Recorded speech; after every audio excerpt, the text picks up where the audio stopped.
Good evening. Good evening, jetpack and jetpackets of the hall.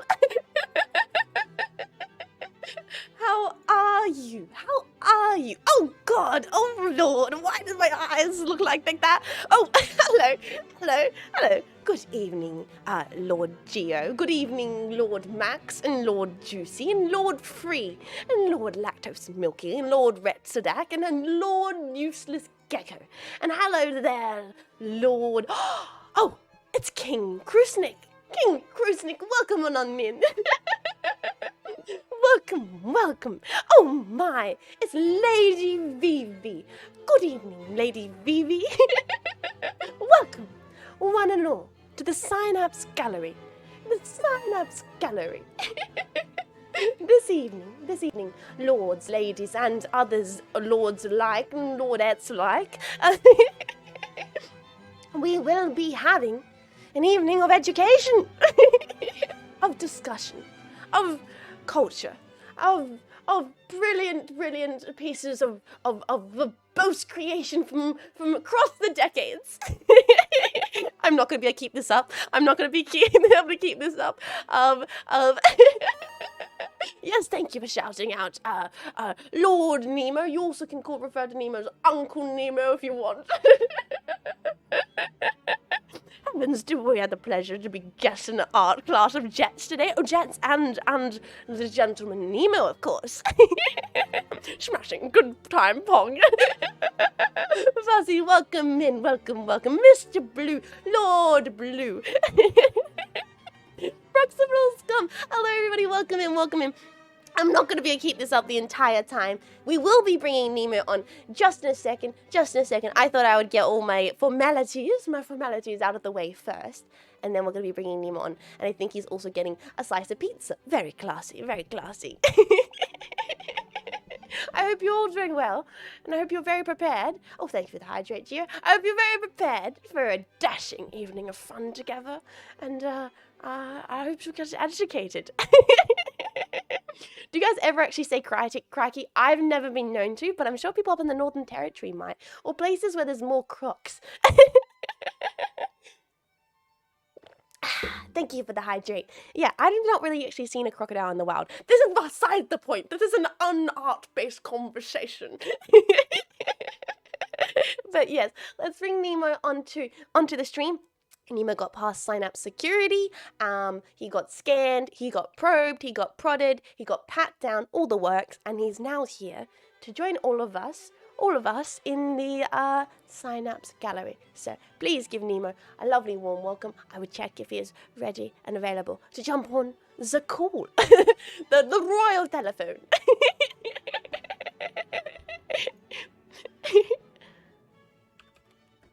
Okay, Nemo's ready. Hello? Lord Nemo, are you there? I killed 12 guards to get here. You mean maimed slightly? Is that what you call it here? Yeah, it's a necessary public guard thinning. Welcome in! Hello. How are you? I'm good. I'm glad you didn't make it through the guards. They can be a little bit forceful. I think I need to move myself just a little bit. Oh, I can move you. Oh, perfect. Am I taller than you? No. No, that won't be allowed. So you've come here today at my request. Thank you for following, Kai. At my request, because I realized that we both know somewhat some stuff about art. Yes. Through one way or another. Would you actually like to introduce yourself to the chat, to the lovely chat? I feel polite. I feel polite. Yes, I haven't not properly introduced you, but you can introduce yourself, I'm sure. Can I? Or maybe if you want to. I mean, you don't have to. I'm not going to hold you down and force yourself to say your name. No, that was more a question of ability. I am Nemo, director of the Bureau of Peace, Mhm. and if you don't remember meeting me, that means the things I'm putting in your water are working. Yes. Exactly. Well, everyone's saying hello to you, which is lovely. Thank you, everybody, for giving Nemo a lovely, warm welcome. I was wondering, Hello, everyone. How are you? what would be the appropriate way? Since you're the guest, should I force you to bring the first artwork on screen, or should I talk about the artwork, the first artwork I have? I would argue that it's your stream, God and damn you should it. set the tempo. That's such a... Oh, what artwork? What's the first artwork? So, chat, and Nemo, we've already talked about this, but I was like, oh god, we're talking about art, time to look at all the art I like. And in that moment, I forgot every single artwork I've ever enjoyed in my entire life. So, so it's a lot of pressure. There's a lot of art. What's the best art to start this conversation off with? And I was saying to Nemo, the more I looked at interesting art, the more I realized there's a lot of it violates TOS. There's a lot of art I could talk about, but I probably couldn't show. There's like, probably I could not show it on stream. There's some really and very interesting pieces of work. Yes, I don't know if you've noticed, but there is currently a gap between the bottom of my body and the floor. I'm sorry. Thank you. I'm sorry. I am. No, it's alright. It happens. It happens. I just cut Nemo in half. I apologize deeply. So I mean, I thought I would start off with maybe I don't know. I guess. Let's bring on a great piece of work.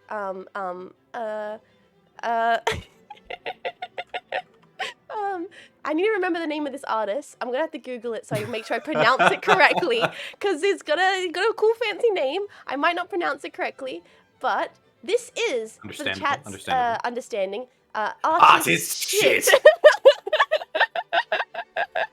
From 1960, I believe. Is the, I've seen this. Yeah, this is artist shit. I thought we'd start off strong. Let me double check the pronunciation of this artist's name. Artist shit. Can I Jack, you're here. Can I show this on Twitch? This is done by Piero Manazzoni. Piero Manazzoni from he was in New York. Piero Manazzoni. Manazzoni. The taker of shit. The taker of shit. The artist of making canned shit. He was an artist working in New York in the 60s. So this is like 60. How many years would that be? How many years has this shit been in a can? 60? I think 60 years? No, more than that. 70, 80 years? No, maybe you're right. How many years? 60, because 40 to 2000, and then it's 2022. 60 years. 61 years. 61 years of canned shit. I wonder if it's still fresh. He Schrodinger's poo. He didn't just can one, he canned multiple. I think in totality there was like 7 cans. Quick maths. That sounds familiar to me. I think I remember there being like 7 cans of shit. 7 cans of shit. Only like 1 of 2 have been opened. Most of them remained They've opened preserved. some. They've opened some. I don't think I can show the open ones on Twitch. For what purpose? Well, curiosity. What? It's literally human shit. But what if it's not? What if he lied? You don't know. The can's sealed. Surely you would want to ensure that it is authentic canned feces. Would you not? I can never ensure that all of them are without destroying them all. Exactly. Can I pre-order artist shit? I mean, you can try and contact the Guggenheim or something. I'm sure they might give you a sample. Time for a taste test? Exactly. You gotta... Trade offer. You receive a can of my shit. I receive a can of his shit. Hey, you might be able to do that. Make a proposal to the to the Mona. But yeah, this is artist shit. I thought this would be a solid start. I can actually follow it up. This is not my favorite work by this artist. I should state, it's not, it's a real shit artwork, but what it's not could my be favorite. better than artist shit? And there's actually a piece by this artist I find genuinely heartwarming. And I'm not being sarcastic. This isn't another gaffe. There's actually a work by him that I find quite brilliant. Okay, let me bring this one up. This is a cool moment. This is called Artist Breath. So the artist Piero was known for doing these kinds of thought pieces. Can I can my poop? Is it still art? And then he thought after that, well, can I can my breath? Can I put my breath into a balloon? Yes. And capture it and sell it to a gallery and be like, well, if I breathe and I'm an artist and it's artist's breath and then it's a work of art. I made this. It's mine. It's my breath. It's just a study on how far can you take this bullshit. But the reason I like it is because on your left, you see the piece from the 60s. And on the right, you see the current piece. And, of course, the breath has depleted. There's no breath left. It's just the balloon. There's a finite amount of artist breath in the world. Yeah, it's just the balloon. And the thing is, at this time, obviously, Piero has passed away. And I always find looking at this work, it's kind of sad. It's kind of like a reminder of the mortal coil, the end of it all. Like, even, it's now just a lifeless, empty husk of what was full of vigour at one time. And art is temporary. Exactly. I didn't realize when I looked this up. I was like, oh, bros, I'm sad. Like it genuinely made me feel something. I was like, oh god, I'm feeling something. I'm looking at a balloon. I'm looking at an empty balloon. It's like, do you ever feel like a plastic bag? Like I got that feeling looking at this artwork. Like,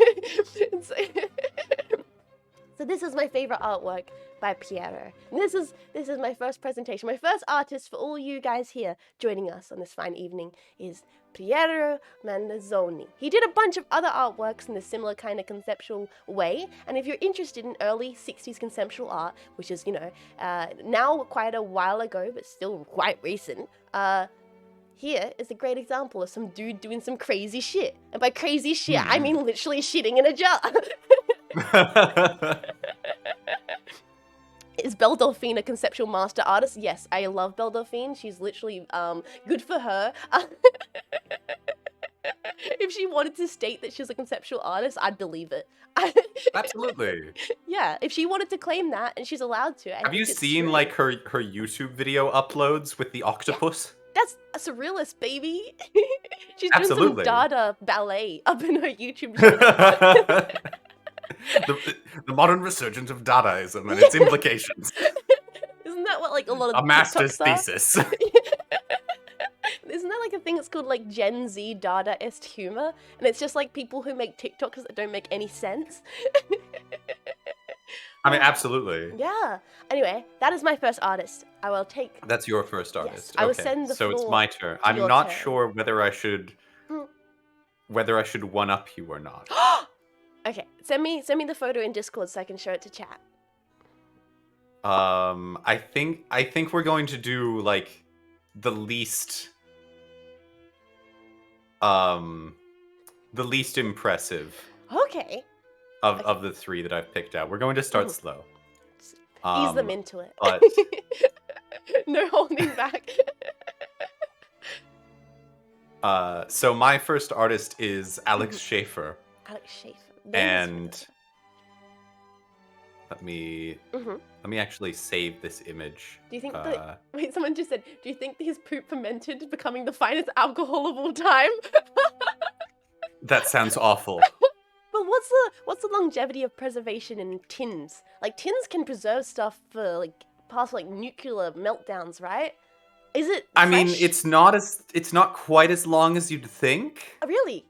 Like, things will go bad. I do want to show you a photo of the open tin on stream, but I know that will get me TOS in an instant.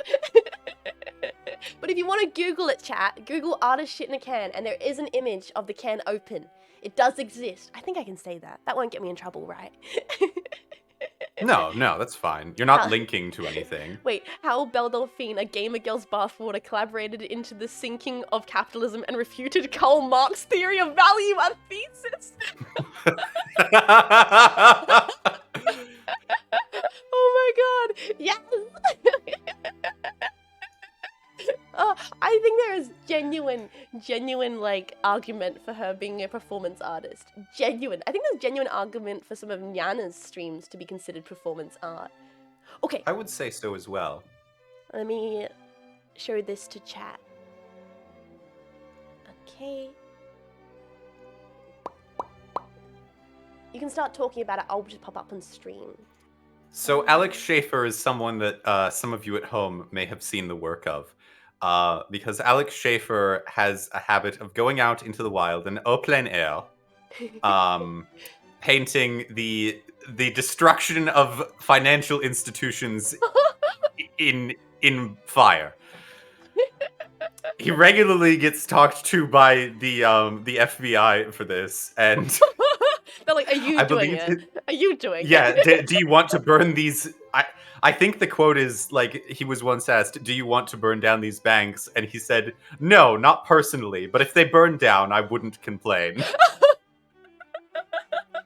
Someone just said based. Brilliant. Absolutely, mega based. Yes. He's apparently done quite well for himself. His paintings sell quite well. No, they're brilliant. It looks like oil. Right? Yeah, and he goes out and like he stands on location. So he sets up his easel and he paints the bank that's in front of him on fire. Oh my god, it's pushing the tradition of on plein air to its extreme. Do you guys know? Okay, you probably might know this already, but I've blown many of people's minds beforehand just explaining why Impressionism is a thing and why on plein air is a thing. You're like, oh, because people finally decided they can go outside to paint? No! It's not because they finally decided. It's because they finally could. Are you guys aware that, like, not, like, pre, like, 1810, you could not get paint in a tube? You couldn't get it in a tube! Like, it's just not a thing. I would like to do a painting today. Let me get my glass pestle and grind pigments for 3 hours. Exactly. The only way to, like, transport paint is you could put it in, like, leather pouches or animal hide pouches, and it had no longevity, and it would dry up instantly. And then around, like, I guess, like, 1910, or, like, whatever it was, some dude was like, oh, Industrial Revolution, bam. They're like, paint in tubes, bam. And all the French artists were like, hold up. We can go outside. It's out there. We can see it. And that's why paint changes so rapidly. And you also see around that time period, like instant like uptick in colorful paintings. You go from browns, umber, charcoal, poisonous lead whites to turquoise, ultramarine, which is a artificial pigment, crimson, which is an artificial pigment made by and more poisonous lead whites. More poisonous lead whites. And then you could get delicious. I want to eat them all. You could get vibrant colors, and people could paint like trees and dresses and out in the public. That's a history lesson from me. The most metal thing is squishing snails to make purple. Yeah. What was it called? Like Byzantine purple. Yeah. And it's only allowed for the royals and for specific because it's like religious paintings. That'll be $1 million. Thank you. Well, there's a reason why. The only reason Mother Mary wears blue is not because she probably actually wore blue. It's because you had to use lapis lazuli, and it was so expensive, and it was like it invoked regalness, and it evoked purity, and it was so rare that it was only reserved for very important characters or people. Yeah, like I take a lot of issue with like the theory that like, oh, there's the people before blah blah blah time didn't think that the rainbow had blue in it, or they had different color vision. It's not. Like every once in a while you'll see a video and it's like, no, blue was expensive. It's just expensive. Also, every painting that they mention this about, like, it's a rainbow on like a gray blue backgrounded sky, and it's like, oh, look at all that blue.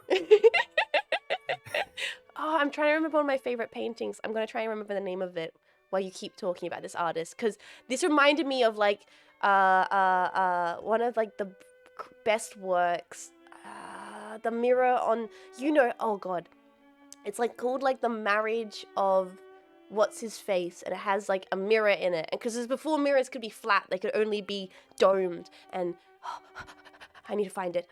Keep talking about art, Nemo. Art. Art. I don't have much to say about this artist, to be perfectly honest. I'm starting weekly. But I will say, the other thing about color theory that sort of like grinds my gears is when people talk about Homer writing the Iliad, and they're like, well, Homer was clearly colorblind. I mean, it could be. Because like there's some weird color terms used in like the Odyssey and the Iliad. There's only like 4 colors in like ultra classical Greek. So they lump a lot of colors in together. So like wine and the sea and sheep are the same color. What? And it's red. Sheep are red? Sheep are red. The sea's red? The sea is described as being wine dark. What? I didn't know this. Really? Yeah. What? I mean, I wish, because that'd be kind of cool. I don't know. Visually, the sea's quite boring. Like, what's blue? What? Come on, give some wine red sea. Like, that'd be kind of epic. Okay, But yeah, and people, like, every once in a while, people are like, oh, Homer is clearly colorblind because he only used these colors. It's like, no, that's just how they used color words. Okay. I found the artwork that I can jump off of this from. It's a different artwork that I was thinking of, but then while I was looking for the artwork that I was looking for, I found a better artwork. So now we're gonna talk about Las Meninas. Yeah, Las Meninas. Las Meninas, yeah, yes! That one. Famous. Yes, very famous for a good reason. I only a few days ago found out something very interesting about it. Okay, let me bring Las Meninas up. You guys might recognize this artwork. Oh, it's a good high quality image. That's good because we can zoom in. Oh boy. I will cover us because I'm going to have to zoom in on this too. Show people some details. This is Las Meninas by Velázquez. Anyway, Velázquez. Very famous painter, very classical painter. He uses in this work the French method of okay, you know when you stand in a bathroom in like a shopping center and they've got 2 mirrors facing each other, and you stand between those 2 mirrors and it's like an infinite hallway of mirrors? There's a French word to describe that feeling called la mise à bic, which is the experience of standing in a hall of mirrors and being like, whoa, bruh. Which is also a technique in painting, which means to hide things in mirrors or to create infinities within hallways. Okay, I'm gonna zoom in so chat can see this. Chat, do you see this painting? You see in the center of a painting, there is a man in a doorway. You see, next to the man in the doorway, there is a rectangle. And you look at that rectangle and you're like, oh, it's a painting. Like all the other paintings on the wall. Like all the other paintings on the wall. It's not a painting! It's a mirror! It's a mirror! But it will be a painting! But it's a painting of a mirror! And standing on the opposite side of that mirror are the king and queen. And right in front of that are the little ladies. And to the left of that, who is that? Who is to the left of those girls? It's the painter himself. The painter himself has painted into the artwork, and left of him is the canvas which you are seeing right now. Mind blown. It's just like, what the fuck? It's technically impressive. It's so impressive. Meta AF, yeah. Mark Zuckerberg out here trying to make the metaverse. Velázquez was doing it back in the day in his artwork. Secret self-portrait, yeah, this was basically him flexing on everyone. He was like, I put myself in it, I'm so good. It fascinates me that for a long period of human history, people didn't necessarily know what they looked like. You get the the narcissist looking into the watered reflection, and Right. not knowing what a mirror is, and being like, "Who the fuck is that?" It's like, it's you, Exactly. bro. Who the fuck is that? He's pretty hot. Yeah, he's sexy. I want to kiss him. It's like, that's you. That's you. My point stands. Yeah. Oh damn, I'm hot. That's the entire narcissist arc. It's like, oh fuck, bro, I'm hot. Be real though. Have you had that with like the Jets model to break immersion for just the slightest period of time? To destroy the chat's immersion? Wait, what do you mean? Like a disassociation? No, like you look at it and it's like, man, I look good. I don't know if I've had that necessarily, because I think I mentioned to you like only a few days ago, like the difference between me and Jets is I'm Jets. We've very little difference. That's right. That's right. It's much more of a mirror to you. It's I mean, what? I'm an anime boy with white hair. Well, this confirms that Nemo checks himself out in the mirror. My mod is accusing you of being a narcissist. No, it's just I look at the Nemo model and I'm like, man, what a beautiful thing. Oh, someone just said Inception is crying right now. Yeah, exactly. Fuck you, Nolan. Valaquez out here stealing your gig. But yes, Inception's been pretty quiet since Las Meninas dropped. But anyway, this painting goes hard for real, and I would love to see it in person one day. Like, genuinely, like, I think it would be... So, do you go to galleries a lot? We should have the conversation right here before we progress further.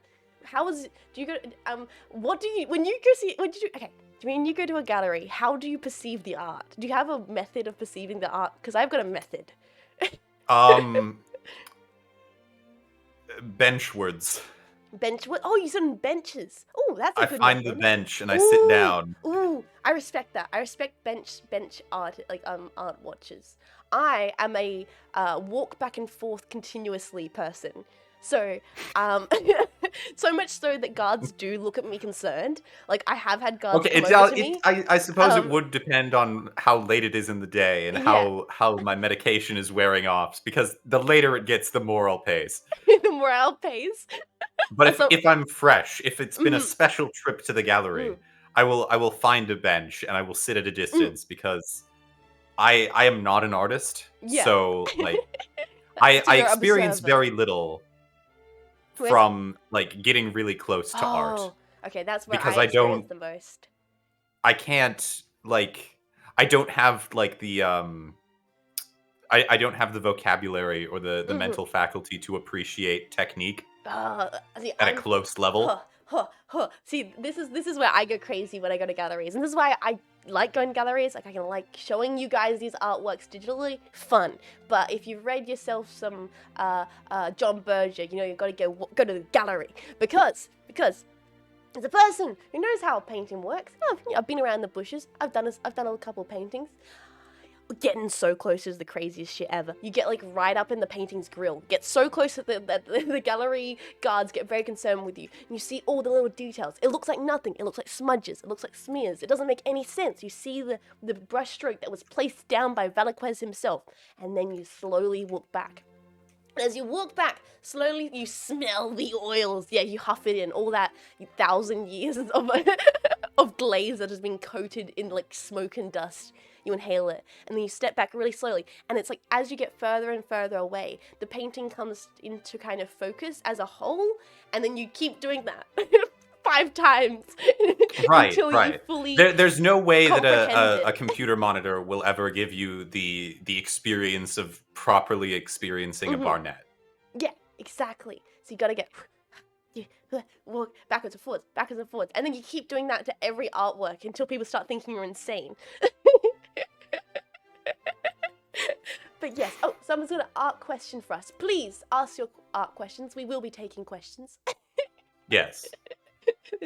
How do you feel about these splash arts or just called squares of arts being art? We will get to that. Oh, Jets, it's time. We will get to that later. They've asked the question. They Get the asked gun. the question. Get the urinal. Put it out on the slab. Bring fountain. Bring the fountain. No, we will be talking about the minimalism movement, and we will be talking about abstract expressionism. But I've talked enough about a quiz. So Nemo, please, what is your next piece you're bringing for us? My next artist. We could spend hours on that. Because you've pulled out the cultural powerhouse of Las Meninas, Yes. I have to pull out one of mine. My next artist is James Hampton. Oh, you're bringing artists I don't recognize the name of. I'm bringing like cultural, like So James Hampton is an outsider artist who was not properly trained. Cool. And I will get you a picture of his magnum opus, like literally his life's work. Oh, I like those ones. Yes.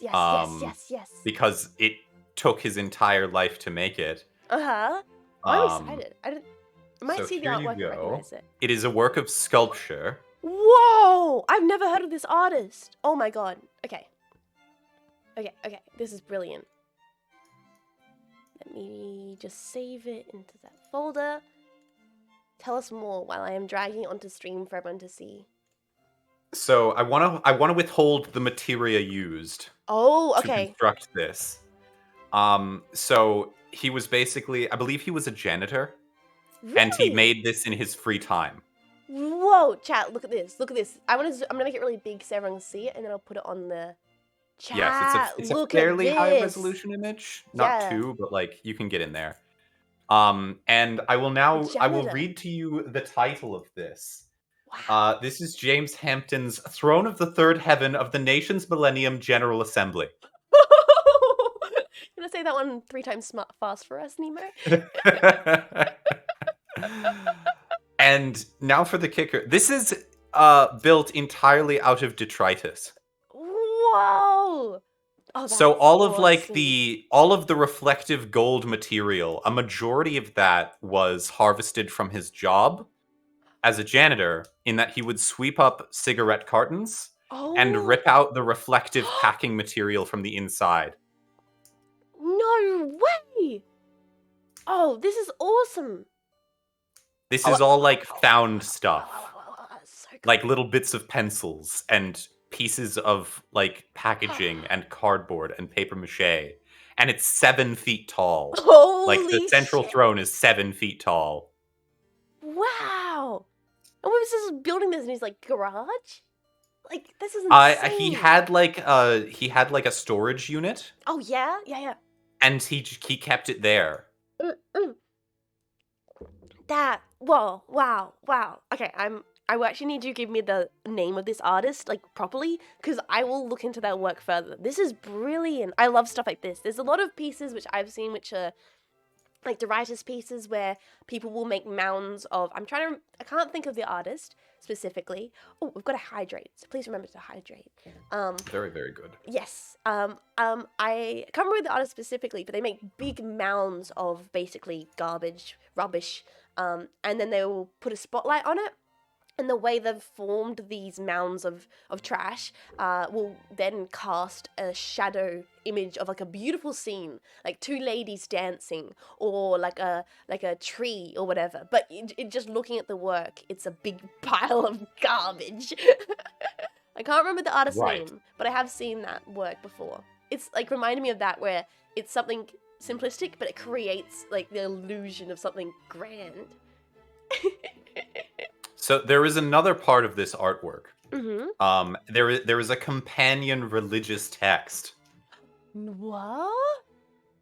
So this was created, if the artist is to be believed, at the command of God himself. Oh my god. Okay, I've got a good artwork to show after this.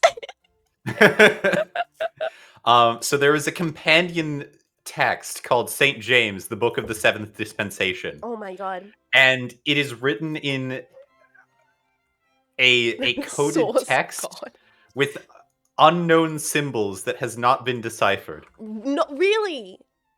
No one's like the cipher? Oh. It may not mean anything. Mm-hmm. It has been completely digitized, if I'm not mistaken. So I can find. It is from like a very GeoCities white website, looking website that is called Scanned Hamptonese Text. Oh my god. Um, so I will drag this over. Brilliant. There we go. And also, by the way, you don't Mhm. actually need to save image. I believe you can just drag things into OBS. Can you? Oh my god. Okay, I'm gonna try that. This shows how much I know about OBS. Ah! It made the screen black. Ah, Well, there it is. there you are, chat. This is the cipher. Holy crap! What? It's kind of more epic So they seeing it this all way. they all start with like a text of like the title, and then this asemic writing, and then the word revelation. Oh. These are divine inspirations from the creator himself. Oh, damn. That's brilliant. Whoa. Okay, this is reminding me. I think I sent her work to you, but I'm not sure if you looked into it. This reminded me of Hilma af Klimt. I don't think I got the chance to look into her. Okay, okay. I want to make sure you're not finished. I'm not talking over you. Do you have anything else to say about this amazing artist? Other than that, there's first-hand account of him taking a woman to see it. Like I think I'm not sure if they were romantically involved, but they were close. And he was like a fairly seclusive person. Like he kept to himself for the most part. And he was like, I trust you. I want to show you my masterwork. And like he takes her to this shipping container, and she's like, okay, what's it gonna be? And he shows her like this enormous like set of like ritual implements of just like pulpits and this massive throne and pedestals and everything.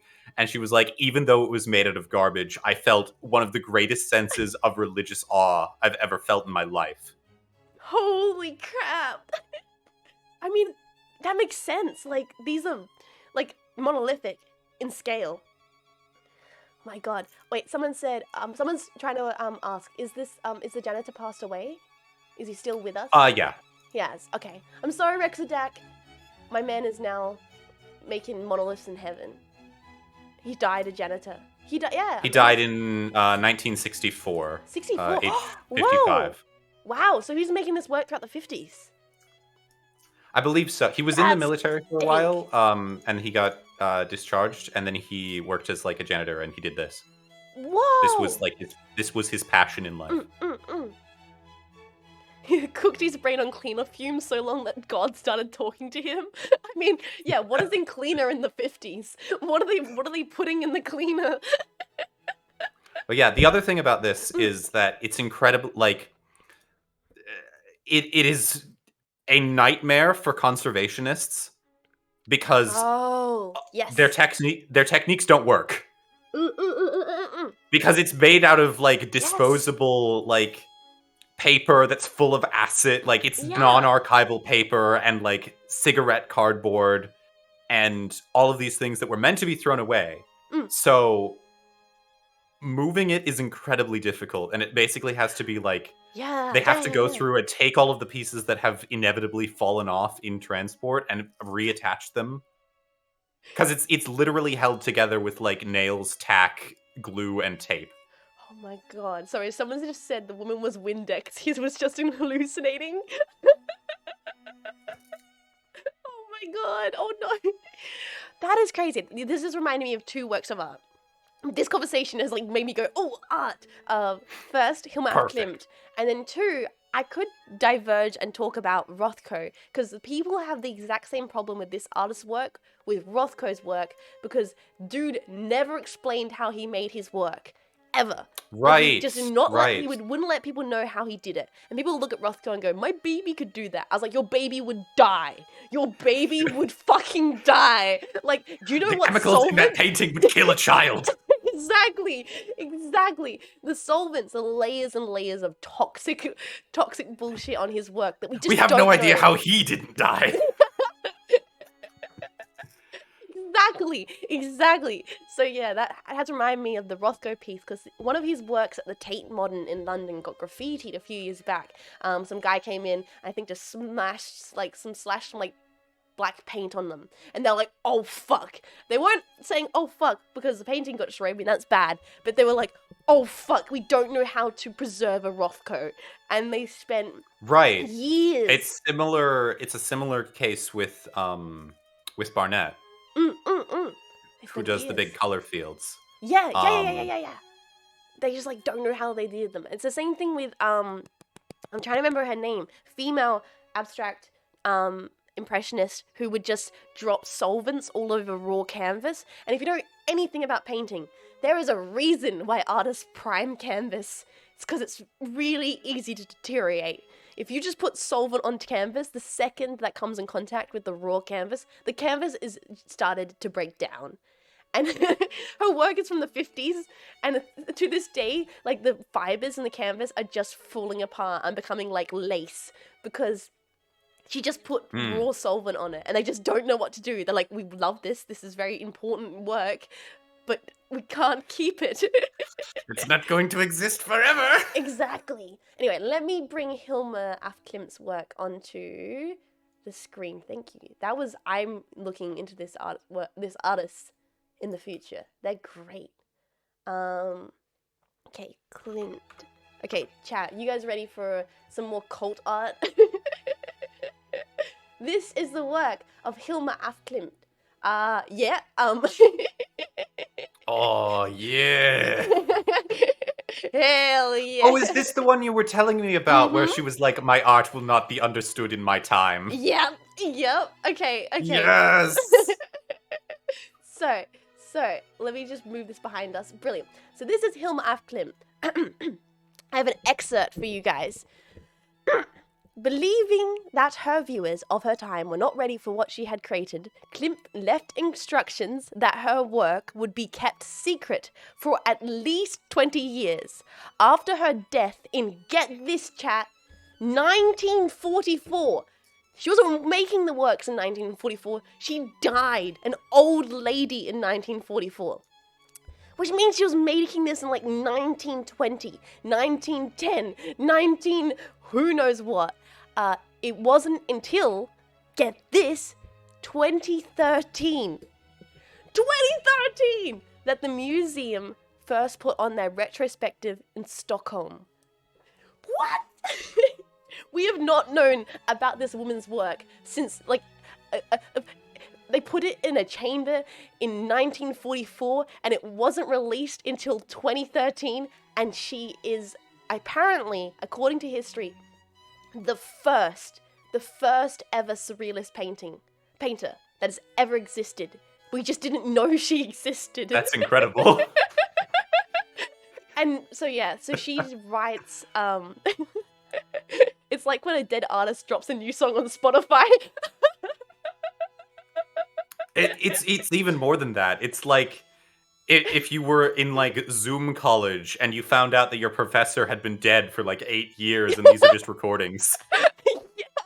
And the craziest thing, and these are massive. I have to explain, these are not small paintings. They're like twice the height of like a person who's 6 foot. These are big. So 12 foot. Yeah. Okay, I'm putting in words that I can understand here. It's 2 people high, 2 humans high. Like, they're very tall, they're massive, they are full color oil paintings. Now here's the kicker, she was a relatively successful artist in her time, but she just sold landscapes. She was a very talented. So this was the passion landscape. art. This is the stuff she hid. She would do this on the side, and apparently a lot of it is spiritual, religious. They're inspired by chants. She might have been a witch. Hell you look yeah. at them and they're like super bodily and strange. They look like petri dishes. They look like spinal cords. They look like mathematic. And she was a woman. She was not allowed to have an education at this time. Like, women weren't allowed in universities at this time. And it looks mathematic. It's like, what? Bro, this is so metal. It really is. It's crazy. She's like the most recent artist I found recently that is like, holy crap, this goes so hard. It's there was an exhibition in Australia last year, but I couldn't see it because of lockdown, and I'm never gonna forgive COVID-19 for not letting me be able to see I will never forgive COVID for this. Exactly. Of all the things, this has been the greatest slight. It's true. Look, I'll stay inside for 3 years. I don't care. But not letting me see this masterful work in person, not being able to pace back and forward, I will show no mercy, COVID-19. You took this from me. But yeah, COVID, that was the last straw. Exactly. But she is amazing. If you guys haven't looked into her, or if you're nearby a gallery that is showing her, just please, for me, pour a cold one out for your homie. Please go see her work. Apparently is phenomenal and really metal. Like, holy crap. She was like, they're not ready. They cannot know. They're not allowed to know. People would not understand. It's like, try and show this to a boy from the Industrial Revolution. Dies instantly. Dies instantly. I think she kind of knew that would happen. Maybe possibly she didn't want her family or her estate to have kind of this like, oh, it was a witch looming over I mean, her. good on whoever was the custodian of the artwork for actually going through with it. And they preserved it. They kept it. It's immaculate conditions. All her work, hundreds. It's not just one painting. There are hundreds of her work that was put in storage. It's insane. And they're all so unique. Hundreds. Yeah. Like, there's so many of them. Like, in fucking 1920. What? That's insane. Yeah. Metal. So metal. Okay, so. Nemo, what else do you have for us? I just win. I just win. The artist you just shared was a footnote to mine. It's your turn. What? No. Oh, this isn't an artist. No, I had this on my list. I had this artist on my list. It was just a perfect segue. Merely a perfect segue. This was one of the artists. Otherwise, I could show a Rothko. Actually, you know what? I'll double up. I'll show you. Yes, we should show a Rothko. Okay, let me show my favorite Rothko. Oh, thank you for the follow, my dude. Welcome in. Let me show my favorite Rothko. Do you have a favorite Rothko? I don't. I'm not that cultured. This is my favorite Rothko. It is called The Chapel. If you live in the Texas area, stop watching this stream right now. If you live in the Texas area, get off stream and go to this fucking gallery. I guess it's time to get the gun and talk about the all-white canvas. I guess this is time. Okay, who here doesn't understand all-white canvases? Square, bracket, toxic Rothko tiles. Yes. This is, right, this is Rothko's The Chapel. There's a lot of fun facts about this work. This is Rothko's last work. His final work before his impromptu suicide, unaliving of himself in Minecraft. This is his last piece he ever created. Jisatsu suru yo. Exactly what he said. So, this is The Chapel. It is a full room. It was commissioned by the building. The architect, they designed this space. The building reached out to him personally and said, I'm a building. The architect and the collaborations with the local gallery built this space, and they reached out to Rothko and were like, we built this space, we want you to make artworks for it. He's like, I'm super depressed. All right, I'm gonna do it. And he made these massive canvases for this space, and it's this full environment. It's meant to be a denominational space of You got it. spiritualness. Spirituality. Yeah, that one. What he said. It's meant to be a place you can go and think about anything. If you're religious, there's a specific religion. If you're not religious, you can vibe there if you want to. It's all up to you. But if you look at these, they look. Welcome to Rothko's House of Impeccable Vibes. Yeah, I couldn't have said it better myself. If you look at these, you can think of anything like religion and not religion. Exactly. If you look at these squares, you're like, black squares, cool, whatever. No, they're not just black squares. Vibes before death. They're not just black squares. They're actually hundreds and hundreds and hundreds and hundreds of layers of watered down pigment that has created this intense shade of almost like ebony purple. Some of them have the sensation of there being multiple squares of like windows and frames on them. Other ones feel like they're surrounded by deep reds. You cannot do justice the image that we're seeing right now. Apparently the only way to understand like just how complex the pigment is to see it in person. They're also specifically lined up, framed, and made in a way that is meant to evoke the sensation of like being in like a chapel, a church. You have the traditional 3x3, which is seen in many like religious spaces throughout history. You have like they feel like there should be an idol in them, like a religious image of some kind of masterful creator, but they're empty and they're filled with what is essentially a black mirror. A space where you can project whatever the fuck you want onto it, whatever vibes you feel like. And because of that, it's like the closest thing you can get to is of like a space where anyone can kind of feel the sensation of like vibes. And I've always wanted to see a person. Apparently a lot of people, when they enter into this room, get an insane, intense feeling of melancholy. Like most people just feel really understandable, like empty and sad. But I think contextually, in relation to what Rothko's career and the fact that he like unalived himself in Minecraft right afterwards, it's a pretty intense work. And yeah, I was like, wow, damn, homie really did that. Oh, more fun facts about Rothko. Okay, here's actually a fun fact. When he did unalive himself in Minecraft, everyone was like, holy crap, what? Rothko just did that? That's horrible. He was working on like thousands of works. Yes, he was. Rothko was always working on lots of works.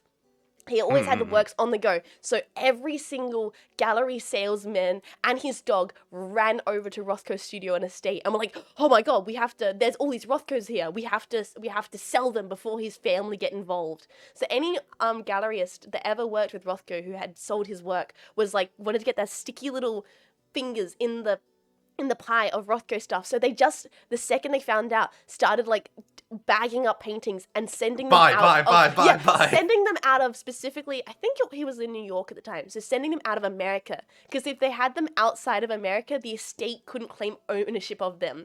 So they just got sent all over the world, all these Rothkos, and a lot of them, if you have a local gallery or a small gallery and they have a Rothko, fun fact, your Rothko you're looking at is probably not complete.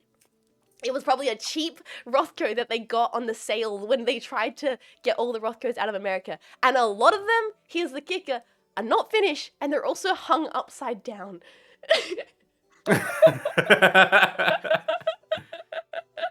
For one, I know this is fact because the one in the NGV in Victoria, Australia is hung upside down.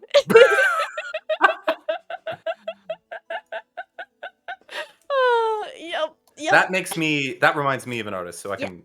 Brilliant. I'm ready when you are. Well, go for it. I've talked enough about the sad chapel and the craziness of Rothko. Please, what do you have? So we're gonna talk about Goya. Yes, let's do it. Possibly my favorite artist, Goya. Someone said Aussie art. Yes, that's a joke, bruh. There's like I could do an entire stream on just Aussie art, but we're not going to today. Actually, you know what? Goya. I would like to elect that we honor We honor the tradition from my stream, and we have a wall. Oh, that's a good idea. I'm gonna start putting I them would up. like to elect the best Australian painting. Okay, I'll put this one on the wall. God damn it, Nemo. Okay. Oh, what am I gonna call this one? Arse? Oh god. I know who Sydney Nolan is. I'm cultured. I'm aware of Sydney Nolan. Here we go. Please proceed.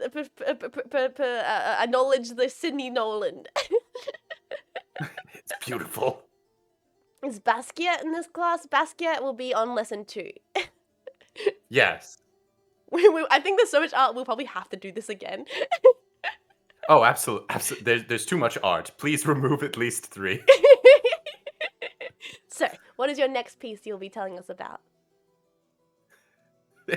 I love you. Is it Ned Kelly? If it's not Ned Kelly, I'll be disappointed. It's Ned Kelly! Yay! Is Monet in this class? Monet is next week. So, please tell us your artist.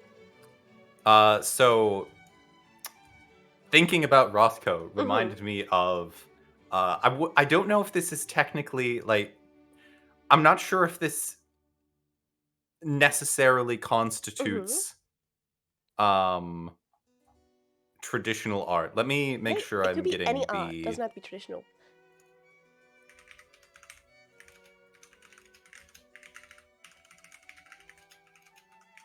I'm just slowly forming the wall. But the talk of like, little boy, that Rothko painting would kill you. Reminded me of a very beautiful manuscript. Which I will send 2 images. You can show them both, but only one needs to go on the wall. Oh yes. Okay. Which is the book Shadows from the Walls of Death. Yes. Let me grab this one right here. I'm just gonna title it green, because Shadows from the Walls of Death, Facts and Inferences Prefacing a Book of Specimens of Arsenical Wallpapers. Yes, it is exactly what it says. So, this book sort of defeats its own purpose. Or rather underscores it. Because it was created by a doctor from Michigan, warning of the dangers of arsenic wallpaper. Because for those of you who don't know, arsenic makes one of the most beautiful green colors. It's also fantastically poisonous. Yes. So, this book contains 86 samples of said wallpaper. Handling this book will make you ill or kill you. How did the guy even put it together? Is my question. What? Well, I mean, you could do it in little bits, and you'll only get like mild arsenic. Oh, just a tad, a little tasty, a little nibble. Just a touch. And there were only 100 copies, and now there's only 4. What? There was 100 copies. I didn't know there was 100. Yeah. That's holy crap. Obviously, a lot of them were destroyed because it's deadly. Yes. But like it's horrifyingly beautiful. Yes. Oh yes. Because arsenic green is just so unique. In that you can't, like, there's not anything like it. I mean, and that's why people were like, I want to cover my house in this. Oh yes. This is the most beautiful thing I've ever seen. Why is my son dead? Yes, you're not wrong. My god, Ito Raid! Ito! Ito, hello. Raid. Oh my god, can we please get a shout out for Ito? Ito, what did you do, my dude? I hope you had a lovely stream. Please take care of yourself. Please get water. Please get food. Please stretch if you have to. And if you head off into the internet, you and any of our raiders, stay safe out there. It's a dangerous place. Thank you so much for the raid. Thank you, thank you. We're just talking about poisonous books. Yes. Books that kill. What about the Dead Man's Son? Nemo can elaborate on the So the current work of art that we're looking at is a book made out of arsenic wallpaper that makes you it's sort of like that meme of like, oh, radiation sickness. Oh, what? You touched a rock and now you feel bad? Grow up. It's like that. Oh, you read a book and now you feel you have an upset stomach. Oh, grow up. Chelate heavy metals like an adult. Exactly. Oh, this reminds me of the fact that, like, yeah, most paintings are poisonous. If you see artworks behind glass, it's not because they're protecting the artwork. It's because they're protecting you. If it's all white, it has lead in it. Yes. If you breathe that, you could die. Delicious lead.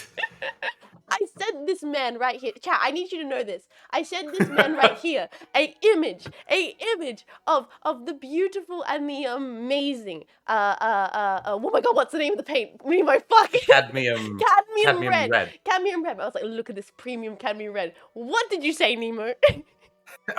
Delicious heavy metals. I want to eat them all.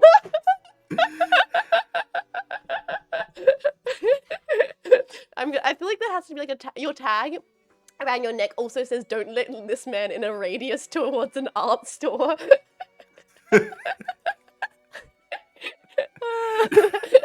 It's so metal. I just want the heavy metals. Oh my god. Okay, well, this is reminding me I'm checking off my list. This is reminding me of a series of artworks I collected, which are artists hurting themselves for art. Why? We don't know, but they want to do it. It has reminded me of, I was just mentioning before we got to stream, Mr. Yves Klein, the inventor of International Klein Blue, who, for the hell of it, thought it would be quite funny to, let me get the image up. Twitch Daddy, by the way, this is a safe for work image. Safe for work image. He's fine. Throw himself out of a window. For fun. Mr. Yves Klein was like, wouldn't it be a bit cheeky if I just leaped out of a 2-story window? And that's the work of art. Suppose if I ejected myself from the window, I believe that would create truly great art. That's so accurate. I'll try and find the actual name of it. It's called Leap into the Void by Yves Klein. Haters will say it's Haters will say it's sharp. According to Twitch, also, it definitely to be fair, he did have some degree of self-preservation. This is a very low window. Oh, yeah. I mean, he's French, so he doesn't want to hurt his face. He doesn't want to hurt his pretty face, of course. Oh, absolutely. Didn't you say, like, he broke an arm? I think he broke an ankle or something like that, or like he sprained something. It wasn't very minimal damage done to him, but I mean, if you only sprain something from jumping that high, it's pretty impressive. Good job. Yeah, yeah. The guy on the bike is just wondering why his neighbors are so weird.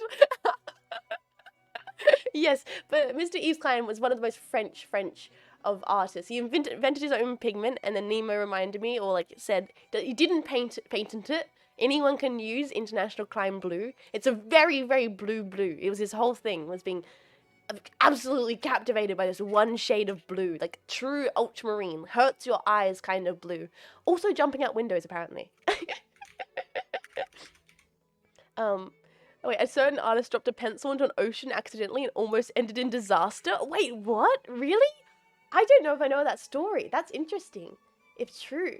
But it also, this reminds me of another artwork, which I think I can definitely show on Twitch, because it doesn't show the actual action. It shows the precursor to the action, which is in the 70s. I think it was about 71. Whereas Yves Klein is from... Jets, you're not going to believe this. Yes? I need to interject quickly because go for it. This is a fleeting moment. International Klein Blue reminded me, we're contractually obligated to say fucking Ish Kapoor. Yes, we are.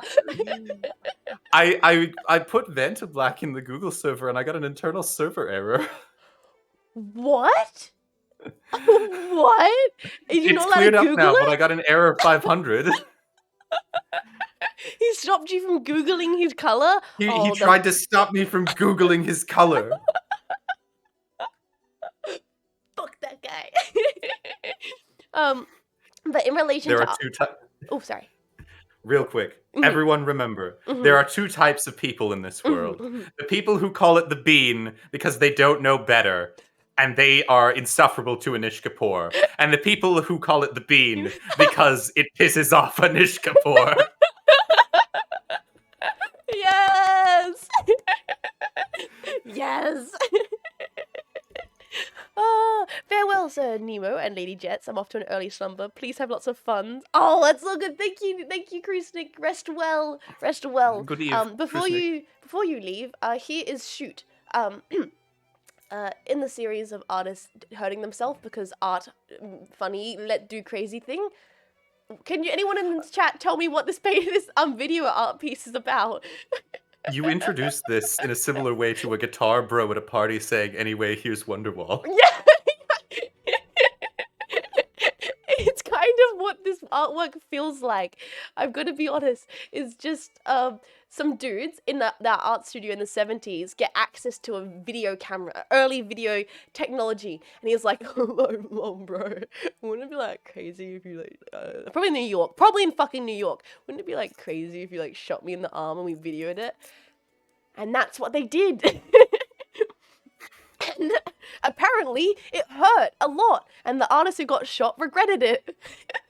I imagine that regret was not delayed. I imagine it was near instantaneous. Oh, definitely. Before even clutching the arm, just as he goes down from the pain, this was a bad idea. It's just, oh my god. Oh, he regretted it. This is the greatest advocacy for gun safety I've seen in a long time. It's just too stupid. Did you know that if left to their own devices, artists will shoot each other for sport? Oh my god, I can imagine it being converted into like, yeah, propaganda, like, this is what the artists are doing when you're not looking. Oh, but yes, hashtag save the artists. There's some crazy things. This is probably similar era and time as the shit in the can. So they were really just kind of, I mean, it's the 70s, so who knows what they were on at the time. Acid is legal, I think, in America at that time period, and various other substances. So they were having a fun old experience. Probably going out to CBGBs and whatnot. Natural conclusion of schools cutting funding to the arts. Oh my god.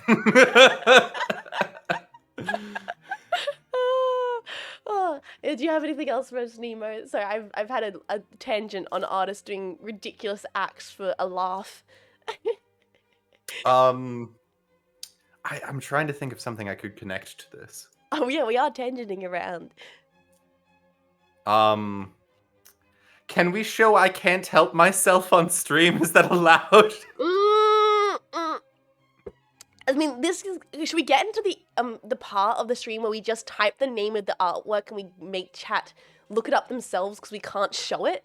Is this the part of the stream where we have to try and skirt around Twitch safety law TOS?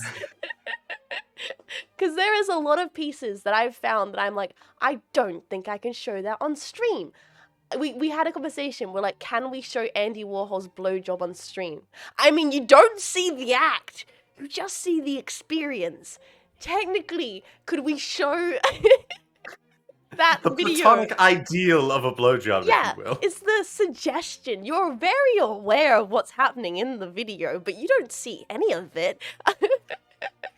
Is that allowed on Twitch, or is it not? Can we show any of Andy Warhol's bodily fluid pieces? Can I ask chat to Google the cum piece? Can we display Sun Yuan and Peng Yu's Can't Help Myself 2016? Can we? It's bodily fluid, technically. No, it's not. It's not? No, it's Am I not. getting It's not confused? blood. It's not? It's red dyed cellulose and water. Oh, we'll be fine then. As long as it's not actual blood, we should be fine. We cannot show the Warhol pieces because it's actually cum. It's actually gum. And then we cannot show the urination pieces because it's actually. Oh, does that mean we can't show fountain? No, we should be able to show that because there's no actual bodily fluids. It's just a fountain. But it's a bodily solid. Fountain's just the device. We should be fine. And no, there's shit on it. Is there? Yes. Oh, it's so hidden. There's no, you cannot see that. We can show fountain. We can show fountain. We can definitely show fountain. We can show fountain. Get fountain on screen. Okay, I'm gonna put fountain on the screen. I want to look at fountain. Okay, please, sir, bring the fountain onto the screen. Where is it? I can't wait a second longer. I do believe I'm coming down with the vapors. You haven't shown fountain yet. Oh, beautiful. There it is, in all its glory. A classic, a hood classic, some may say. A hood classic? Certified hood classic. The fountain is a certified...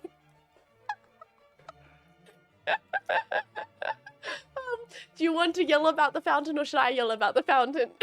Let's do it together. You start. Chat! This is a very important piece of work and you all should respect it. Also, not made by Deschamps. Apparently, Deschamps didn't make this. Apparently, it was a lady. Apparently, the lady who also covered a teacup in fur made this work. And he lied about it. He was like, oh, I actually didn't know about this. Yeah. Until you told me. Yes, it's only been discovered recently.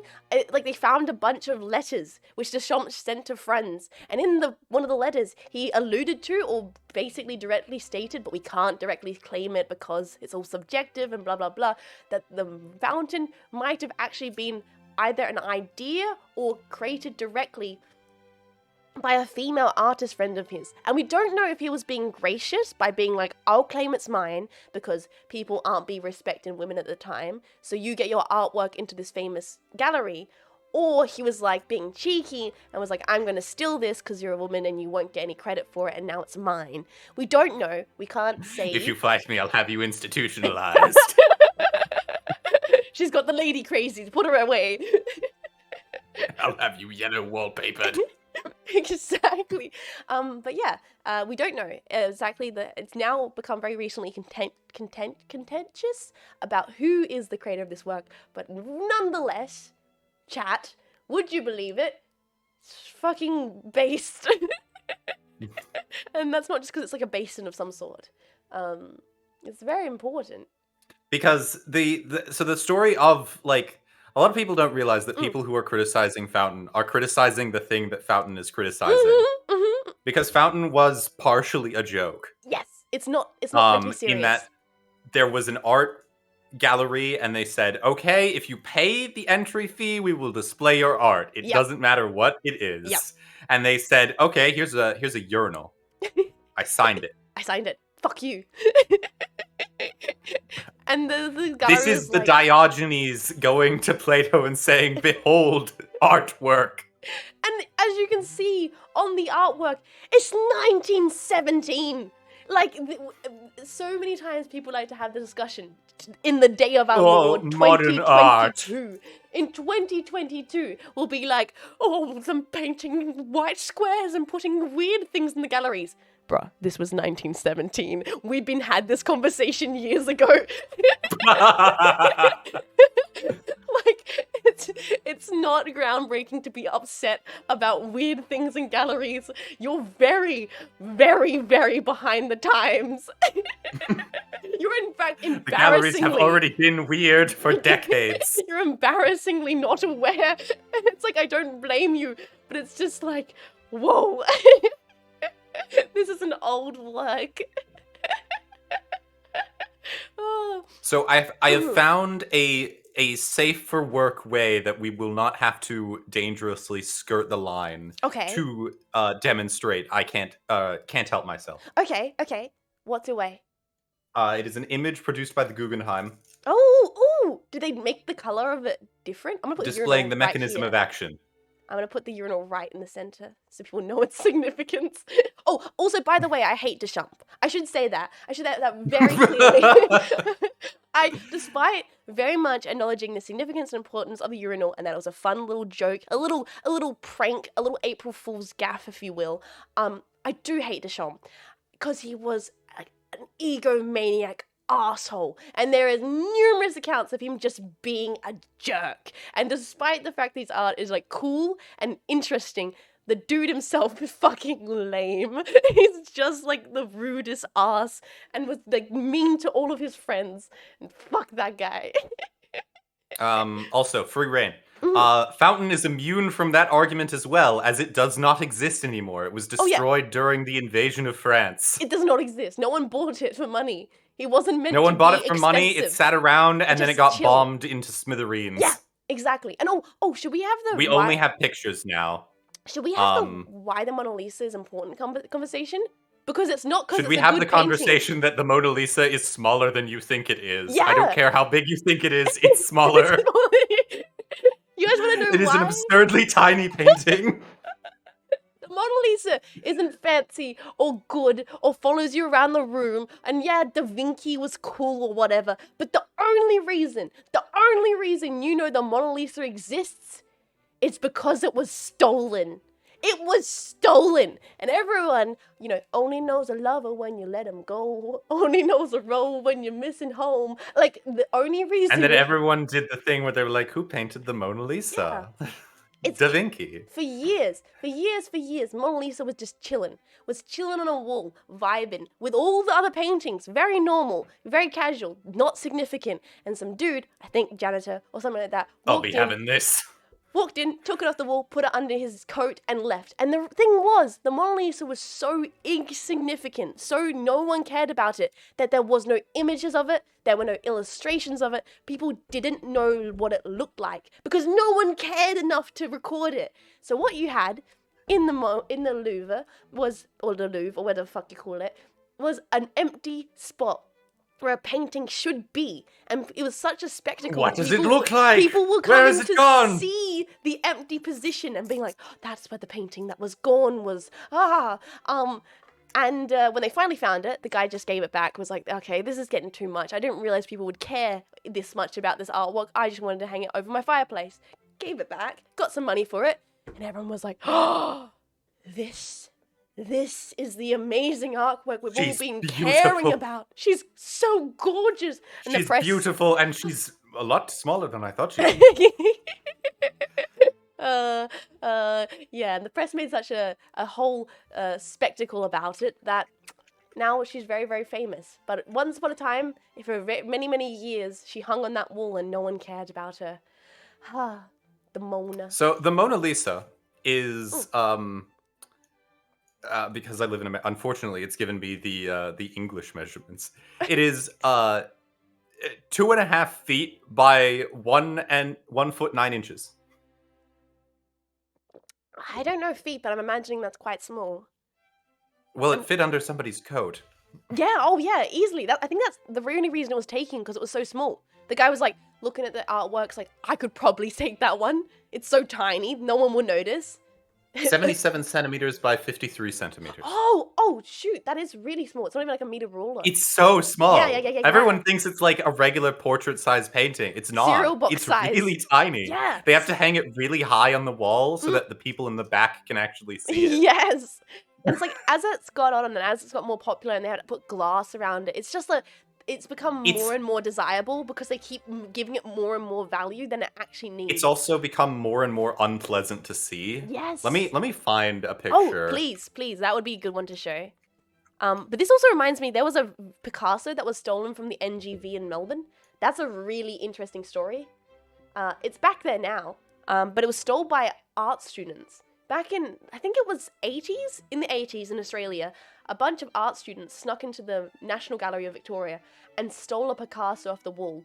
And apparently it chilled in some students' like share houses for a few weeks until he gave it back. Like, I think there's a story of they played they played drinking games with the Picasso. But it's really interesting because they had in relation to Australian art, not that chat believes that Australian art is a thing. In relation to Australia art, they were protesting the NGV not supporting artists in Australia and buying this ridiculous Picasso, and they had like a manifesto and they demanded things. They're like, we demand the government gives artists in Victoria fucking some recognition. And yeah. The NGV does not want you to know that. They don't mention it anywhere on the library or on the website or on the wall. They don't want you to know. But a bunch of art students fucking stole a Picasso. Okay, let me put this Mona Lisa image up here. Free Rain asks, this is just a hypothetical. What do you think of? What do you think old painters would think about the anime booba art now?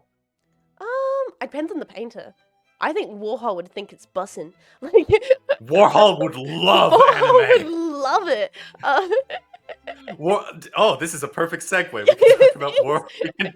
We can do the hot take on Warhol. Wait a minute, where did I? Oh, I didn't save it properly. Okay.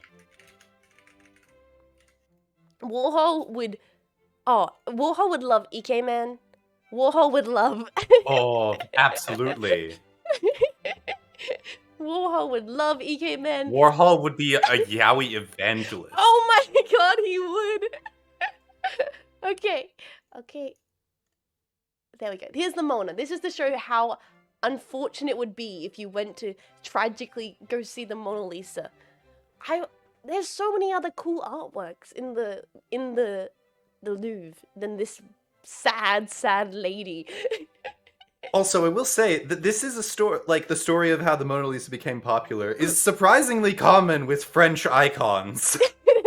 It got stolen? Like, everyone hated the Eiffel Tower when it was being built because they were like, this is a disgusting eyesore. Yes.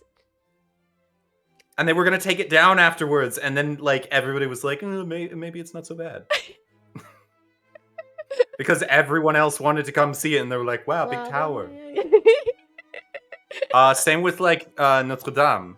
It was, like, I'm pretty sure it was basically falling apart. Like, it was going to be demolished.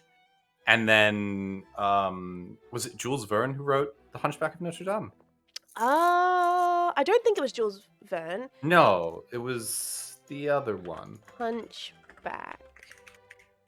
We're both Googling it. I'm just getting the Disney film. Give me the fucking book, Google. I don't care about your Disney propaganda. Give me the novella. Book. Victor Hugo. Oh, That's Victor the one. Hugo. Yes. Yeah, he was like, I like this thing. It's Parisian. I love Paris. It's a beautiful city. We should have it, and it should be good.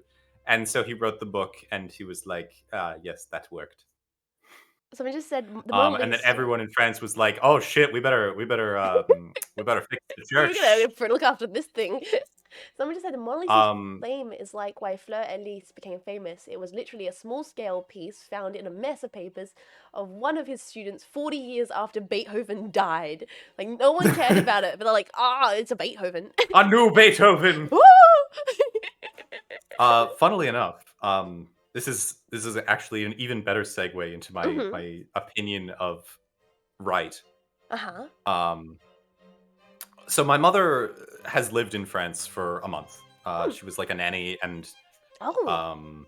she was a nanny for like a guy who made a movie that no one I've ever talked to knows about. So I'll get this out of the way. Have you ever heard of the movie on Golden Pond? No, I haven't. Okay, moving on. Oh god. Anyway, she was the nanny for that guy's kids. Apparently, like, super weird guy. Like, absolute megalomaniac. Like, would trash the kitchen all the time. Macrobiotic vegan, which is not veganism, by the way. It's a weird, like, new age thing that came over from Japan. And it was created as a compromise because they realized that the founders' ideals of just eating brown rice was probably not nutritionally complete. Oh, jeez. But anyway, so they went to France for a month for Mhm. fun. Mhm. And so one of my mother's biggest hot takes about France is that Sacré-Cœur is infinitely better than Notre Dame. Oh! Well, Notre Dame's burnt down currently. I don't think you can even see it at the moment. Right, but that was like crazy this when that was happened. this was ages ago. Oh, yes. This was before like I was born. Oh, yes. I've not done all the traveling. I do want to. I just, for the hell of it, just do the Paris. Why not? Go see Paris. I think that would be a lot of fun. I mean, I think obviously I'd want to see the galleries and all that. Wait, someone said Fur Elise started easy until she turned him down, and then he made it harder out of spite. That's what I said. Google be like, The Hunchback of Notre Dame was written by Victor Walt Disney back in 1950. For the hit Disney pitch animation movie. They would. Absolutely. Oh my god. Death to the Mouse King. Death to the Mouse King. We were talking about the urinal. Why we're here, because Margaret Oppenheim is probably the person that made the urinal. I should show a work by her. Margaret Oppenheimer is the lady who probably is the correct attribute to the urinal. Here is her famous piece, Fur Teacup. Beautiful. It is a fur teacup. Now this is only interesting, like a lot of artworks, because the tangential, like, I don't know, story behind it is funnier than the piece itself, essentially. Apparently, Margaret Oppenheim was sitting at a table in Paris. You hate it? Fur teacup? What the fuck? Good. You're getting the right response. You're appropriately reacting to this work. I'm so happy. So, she was sitting at a cafe in Paris with, I believe, Dali and Picasso. And they were chatting and talking about nonsense. And the surrealist time period, by the way. This is a surrealist work. They were talking about things, and I think came up in conversation. Someone was talking about fur, and she goes, or Picasso goes, one of them goes, ooh, anything would look better covered in fur, even this teacup. I bet you couldn't make anything look good. And she was like, bet?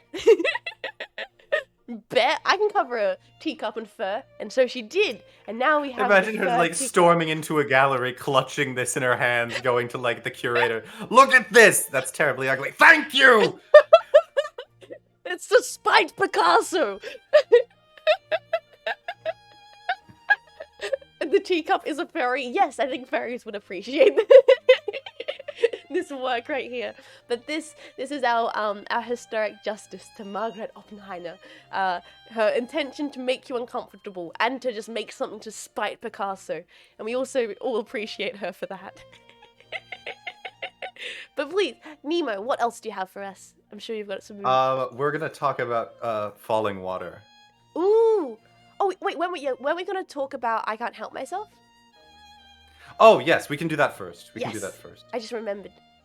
I do. So I Can't Help Myself is probably one of my favorite pieces. And I respect that. I was like, second you said that, I was like, God damn it, Nemo has good takes. Fuck. Don't even know what it is. Oh, it's upsetting. Do Do you want to bring the image on? Yes. Do you have it in the chat? Yes, it should be above the Mona Lisa. Oh, this doesn't do it justice, but I Okay, didn't even I'll- recognize it. Just get the image. I'll just get the image. I will sacrifice my channel for this work of art. Okay, you can borrow my channel if you want to stream again. It's worth it for the art. We're pushing the line here. We're pushing Twitch Oh, QS. it moves, but I'm trying to figure out what's a good. This is a good maybe show a dynamic video. shot. We could show a video. Oh, you got a dynamic shot? Cool. Whoa, that one's an intense shot. Okay, let's get that. That's really close too. Yeah, That's beautiful. okay. I love it. That's a great shot. So I Okay. Can't Help Myself is done by conceptualist installation artists It's not what you think it is. It's colored water. Sun Yuan and legitimately. Peng Yu. They are two pair of artists from China who did very ordinary art before they met each other. Yes. And once they met each other, they were like, "What if we put a bunch of fake dead bodies in a river? Yes. Wouldn't that be fun?" It's not what you And think. they said, "Yeah, that would be awesome. Let's keep doing that sort of thing." So. Oh, I that Can't thing? Help Myself. Mhm. Yes, a lot of people have seen this tangentially. Yes. I Can't Help Myself is a robotic arm with a Mhm. squeegee. Mhm. It is, I want to say it's taller than a It's person. big. It's a big. It is programmed to take feedback from a set of cameras mounted above its enclosure because it is messy. It is in the middle of a box with windows on 3 sides, an all white floor that is then has a mixture of red dye, cellulose, and water poured into it like a basin. The robot is programmed to attempt as hard as it can to keep all of the blood inside a certain perimeter around itself. Second objective of its programming. If it fails, it freaks out and tries even harder. I hate that part of it. It's like, god damn, they couldn't have they been done with the first half. No. If you would like to experience empathy for a machine, this is the way to do it. Yeah. Because like you look at it and you're like, this is it's sad. It's so sad. Like I have felt more like pathos for this like mechanical object than some people. It's true though. It's and it because it's like a pneumatic arm, it makes noises when it moves. Yes. And one of the alive. things it does is if too much gets out of the perimeter, it takes a second and it rears back and it like rotates the squeegee back and forth fairly quickly, and it sounds like it's screaming. Yeah, it's true. It's true. Oh my god. We found it. Something to surpass Man-made horrors beyond my comprehension. Exactly. Something to surpass the video of a robot dog being kicked. No. Is there architecture in this class? Actually, that's a good segue into Nemo's next thing. Yes, there will be architecture. I have 2 works of architecture picked out. Yes, you do.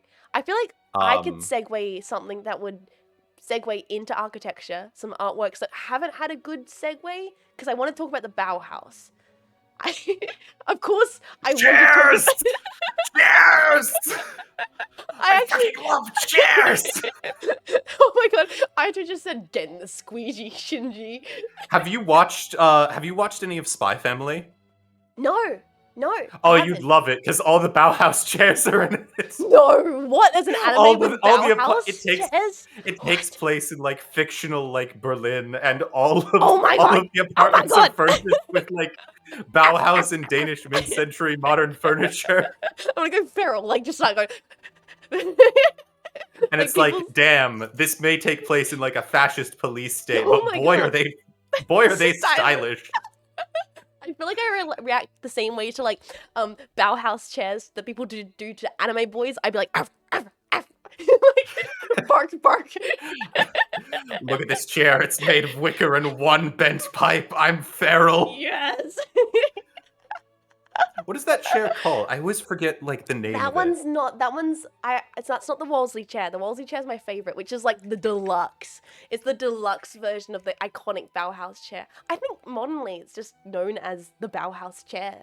But Wolseley is like they took that and they added like fenders to it. It's like extra comfy. Oh yeah. I'll grab pictures. Oh please, because I have some artworks from that movement, but not actually any of the architecture. But this is a great, brilliant segue. Let me pop this one up here. I'll bring a artwork that I really like from a Bauhaus artist who was one of the professors at the Bauhaus. Oh, fuck. Should we explain what the fuck the Bauhaus is before we do it? What is a Bauhaus but a miserable pile of German engineering? Look up Bauhaus chair Please in do. Google. You get error 500. So, the Bauhaus was a movement in Germany. You know what? I'm going to read you guys the footnotes so I don't mess anything of this up. Bauhaus. The Bauhaus. Google, give me the information. Commonly known as the Bauhaus, was a German art school operating from 1919 to 1933 that combined arts, crafts, and the fine arts. So it's a school. It's essentially a school, except for this is take I don't know, any art school, RISD art school, any of it. That's what the Bauhaus was. However, the Bauhaus made lots and lots of good art, exceptionally genre-defining art in a way no other art school can ever claim to have done, because the people that ran it on a very unique kind of contemporary foundation where they really allowed creativity for the students, and all the artists, so all the teachers were practicing artists, and a lot of the work was made into pieces that could actually be purchased by people in the town. So it was very productive, and they approached art making in a very new contemporary way that had never been done before. Before this, it was just classical painting, and then they were like, what if we integrated design into the art? And that is the Bauhaus. Beautiful. What if we made art profitable? Exactly, but also not just profitable, but elegant and stylish. Yes. All of What those if we things. made the best chair? The best. That was their mentality on everything, was how can we make this efficiently, practically, and stylish, and the best we could possibly do. So they made teapots and lampshades, but they also made paintings and weaves and music and everything, and architecture. And I think it was scaled right. So you started as a painter, and then you could apply to go to engineering, or essentially the final top tier, the class you could only get to if you'd done all the other classes and you were hand selected by the teachers, was architecture. That was the final. That was the top tier class that you could apply for. If you got to be a architecture student, you must have been doing something right. Okay, let me bring on a painting that I really like by a Bauhaus professor. My Google is being absolutely fucky wucky. I've had to switch over to Firefox. What? to switch images. Is your FBI man very confused right now about why you're looking at so much art? This is out of the ordinary. What's he doing? Kavinsky. Kavinsky? Yeah, not Kandinsky. Kandinsky. Kavinsky's a synth artist. Wolsey Kandinsky. I'm making sure I'm pronouncing it right. Yes, Kandinsky. Wolsey Kandinsky. So we were talking about squares and colors and abstract and all that. Kandinsky, what a legend, what a dude. He was one of the professors, one of the heads of the Bauhaus for a period. What my dude would do, he would lock himself into his studio, play classical music, and then paint whatever he felt responded to the sounds. Google is down? Oh no, is Google down? Is that what's happening? Google is down, this is not a drill. Google is down? Wait, really? Or are you guys just being sarcastic? Google is down? No joke? Really? Huh? What? Bro, for real, Google kind of fucky, for real. No joke, it's down? What? It's legitimately not working? I thought it wasn't working for me either. Are we... Me and Nemo will not be held responsible for the fact that Google is not working right now. Vivi said, no, I believe The monarchy is collapsing. Red alert! Red alert!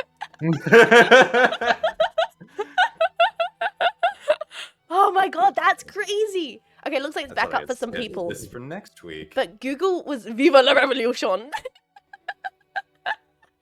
Time to switch to DuckDuckGo. Time to finally use Bing. Okay, time to whip out the Bing. It's back for me now too. Okay, so, some people say it's coming back up, but apparently it was just down for a little bit. Okay, this art looks cool. I don't mind it. It's the stuff where they just looks like they splattered shit and oh, you're talking about Pollock. Oh, you're talking about Pollock. I hate Pollock. I get why Pollock's important. I get why we're meant to care, but I don't think we should. He was a jerk. His art sucks shit. He didn't know why he was painting it. He was painting it because he could, and that's all. And like, it is like the exemplary example of like art industry, art capital bullshit, where gallerists were the only reason his art has significance and value. And there are other artists who are working as part of the abstract expressionist movement, just like Pollock, that were doing way better, more interesting things. Pollock was not. Pollock was swinging art around like a dickhead. And there is argument to be had for the value of swinging art around with intention, active art, energy art. There's lots of revival of abstract expressionism through many other lenses these days, being people of different backgrounds and queer identities and whatnot, which is very cool and epic. But Pollock himself, fuck him. Go off, please. His wife was a better artist anyway. I'm gonna say it. I'm gonna say it. She was way better. I would rather show her stuff.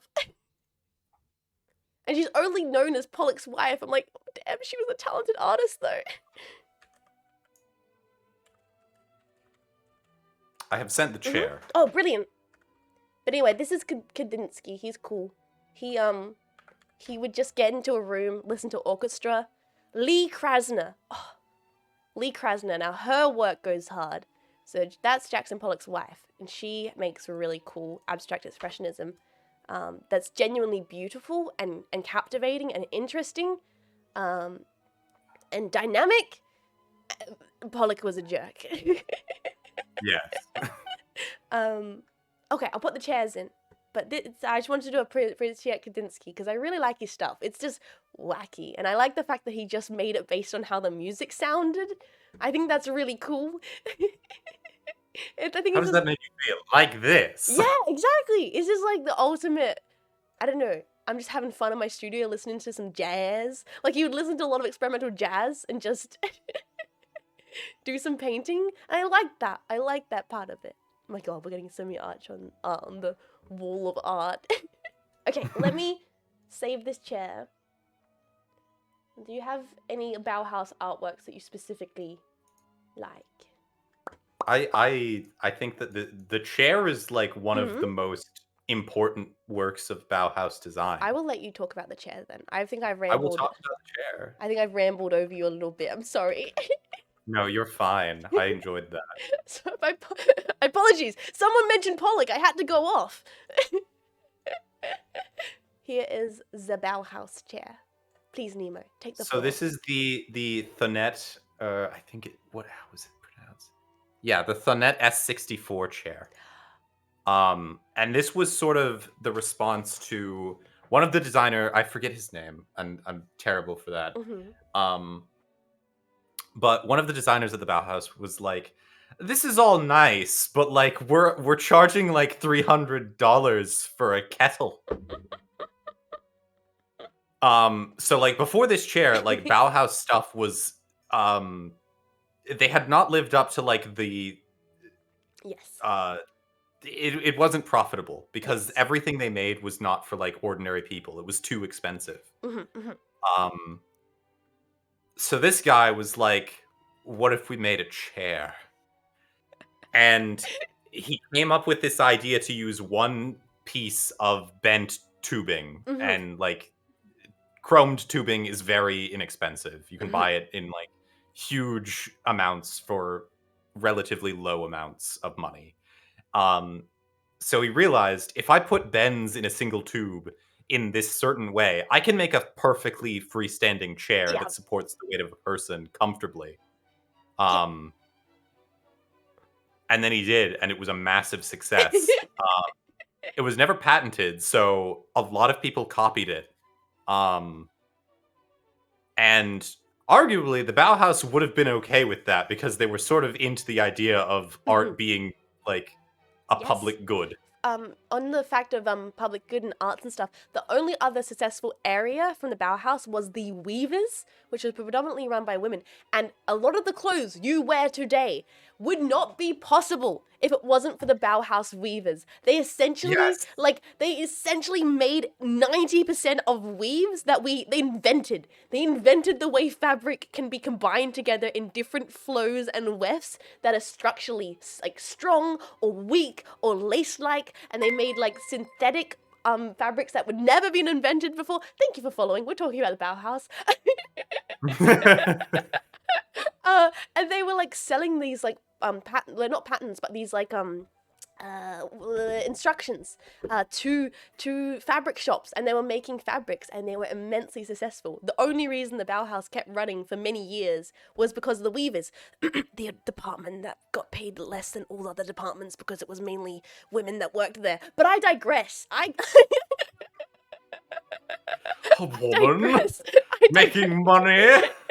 No. Impossible. Impossible. I digress. They were badass bitches. They were really hardcore, and they would spend like hours and hours like inventing fabric textiles that we use daily. Hell yeah. Nemo, I think it's time. Yes. Do you want to talk about architecture? It's time for the architecture portion of the class. Is it time for you to talk passionately about Could buildings? you put falling water on the screen for me? I will bring falling water. Oh boy. A building that boy. I think is quite beautiful. It looks okay. Oh, you're already coming in way too hard for this building. Looks okay. Looks okay. Listen, I have opinions. Mm-hmm. I have been there. Mm-hmm. I have set foot in falling water on I think it's what is it? Bear Run, Pennsylvania. Mm-hmm. Is like the river that Bear Run, I think, is the river that flows through it. Mm-hmm. Thank you. Falling water is overrated. If you want to know the truth about falling, don't go. Don't go. I mean, maybe if you're an architect, it's cool. But to be perfectly honest, falling water is a terrible experience. You go there, and it's loud because it's built in a fucking river, and it's wet. You could not keep a book in that building if you wanted to. Mold abatement would be impossible. Oh, and yes. It's cold because you built your house on a river. Which freezes in the winter, mind you. No, I didn't know that. Does it? Oh, the winter's terribly harsh. Oh. And like it's ultra sanitized because it's like, oh, it's the greatest work of architecture in the world. So it's got like a whole conservancy society, and they have massive amounts of money to make terribly robotic scripts for all of the tour guides that like include like the come on, let's go words, like let's take a look, shall we, was in the script. And I like my whole experience of falling water, like just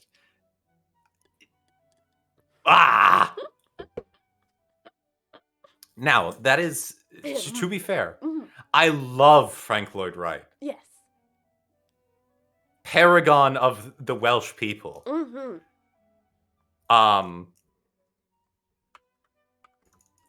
Because a lot of people are like, oh, Falling Water was a contract project. Oh, was it? I didn't know that.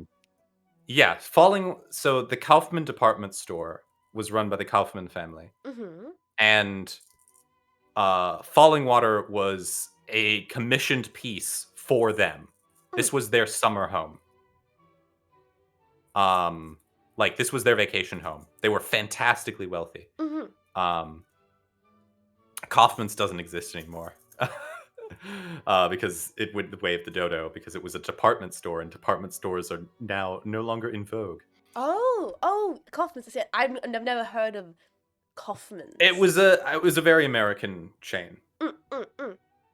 Like there were Kaufmans when I was a child. They were on their last legs. I remember they had great iconography, like the letterhead was like a K surrounded by like a ring of stars. It looked great. Oh, brilliant. And it was like it was bright orange. But like that aged orange that really only existed during like the 70s. The last century. Yeah. Oh, I love that orange. That's a good orange. It was great. I loved going to Kaufman's. But anyway, so the Kaufman family commissioned this. This was not what Frank Lloyd Wright wanted to do. Really?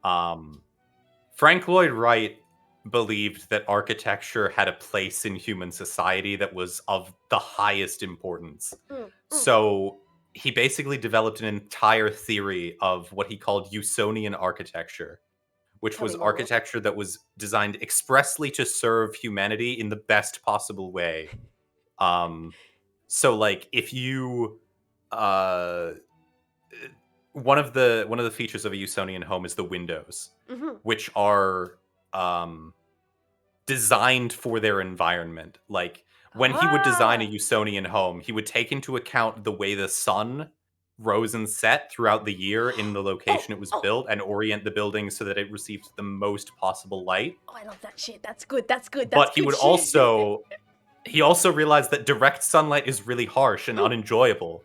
So what he did was, on sun-facing walls, he would have really tall walls with a line of windows at the top, so that the sun comes in, but it doesn't hit you in the face. It still illuminates the room. Oh, that's so fucking good. Oh, that makes considered design. Frank Lloyd Wright would look at suburbia and think it was literal hell. Yeah, I mean he's right about that. I mean, good. Yeah, absolutely. But like the death of Usonian architecture is one of the greatest tragedies in architectural history. Because he intended it to be for everyone. Like he designed these houses to be like mass producible. Yes. Where like they didn't require a lot of building time, and they were made out of like vernacular materials. Like you could make them out of wood. They were made out of like wood and rocks and bricks. They're sort of like the best possible version of a log cabin, because it has like heating. Yeah. But the other thing about them is that they are like, they act a little bit like Earthships. They like are able to self-cool in the summer. Oh, yes. Because of the windows. Of course, yeah, the way it's designed. Oh, that's so brilliant. It makes me upset how brilliant it is. It makes me more upset that we don't do it anymore. There is a house, there is a Usonian house that has been moved. In order to conserve it, they had to move it because I think a dam was being built and it would have been flooded. Looking at you, Ames House. I was just about to bring the Ames house. Oh my god! I was just about to bring the Ames house on stream. No. I will let you. I won't talk anymore about the Ames house. It's my favorite. It's just so pretty. Oh, it's so modular. Oh, it's so livable and adjustable. Oh, you can make it. Except the fact that you need a fucking boat. Anyway, so this Usonian home, they had to change the orientation. So some guy recreated it with AutoCAD architectural software that can model the sun, and the The damn bastard had taken into account the shapes the sun made through his weird geometric windows so that they would line up properly with the Oh, wall oh, ornamentation. Jesus Christ, that's brilliant. Oh, oh it hurts You my can, soul. if it's oriented correctly, the house can tell time. I need like an auto bite to come in right now that's like, I'm gonna come.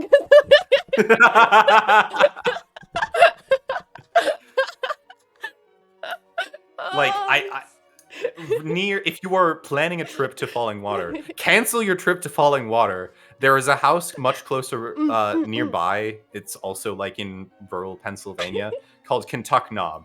It is a quintessential Usonian house built on a hill. It's a lovely hike. They've got the family that owns it is really wealthy, so they've got a really big art like garden with like a bunch of like they have a field of like metal cutout people. That's really fun, and they have like a section of the Berlin Wall with the original graffiti. What? Do people preserve the Berlin Wall? Yeah, a lot of the chunks got like hauled off because they were considered like That's historically crazy. fascinating. So now like private art collectors will Have sometimes like it's a private big chunk. private art collectors have a chunk of the wall? That's crazy. I'm pretty sure it's a full height chunk of the wall or a half height chunk of the wall. Holy, they saved a section of the wall. Oh my god. That's really cool. I mean, that's like the same thing they do with, if we said we wouldn't talk about Banksy, but that is what they do with Banksy. Like, they will damage public areas, public buildings, just because they want to take a Banksy. Like, there has been beautiful old architecture that has been torn down because some gallerist wanted the Banksy. It's like, what? I have negative thoughts about Banksy. I have convoluted thoughts about Banksy. Anyway, enough about the spray paint, man. We're talking about the Usonian architecture. Yes. Anyway, go to Kentuck Knob. It's fantastic. Like you go inside and you're like, oh, because like I went on a trip and I went to Falling Water and then I went to Kentuck Knob. And honestly, if you're going to go to Falling Water, go to Kentuck Knob immediately after. Because you get to see what Frank Lloyd Wright actually wanted to build.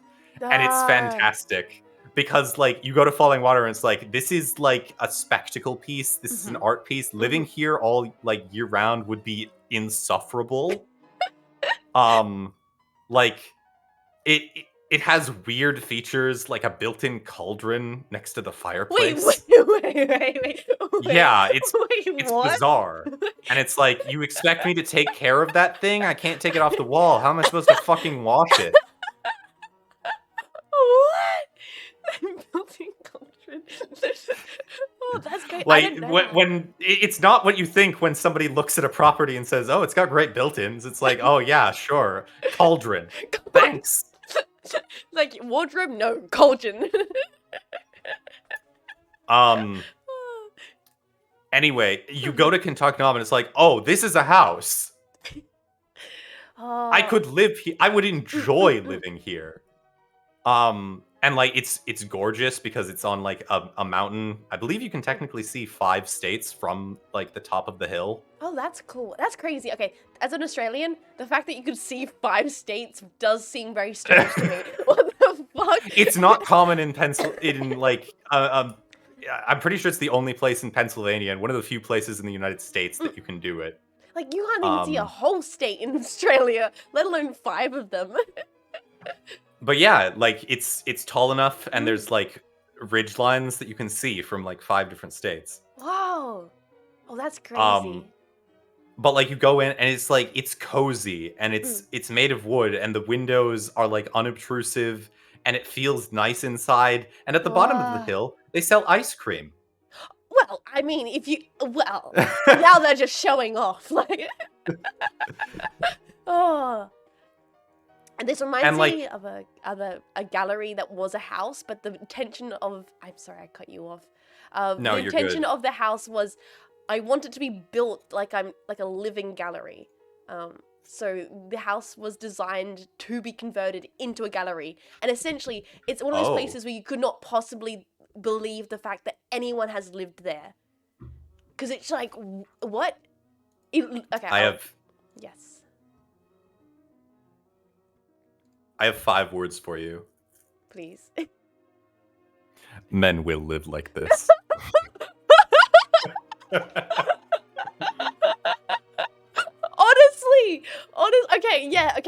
Okay, yep, yes.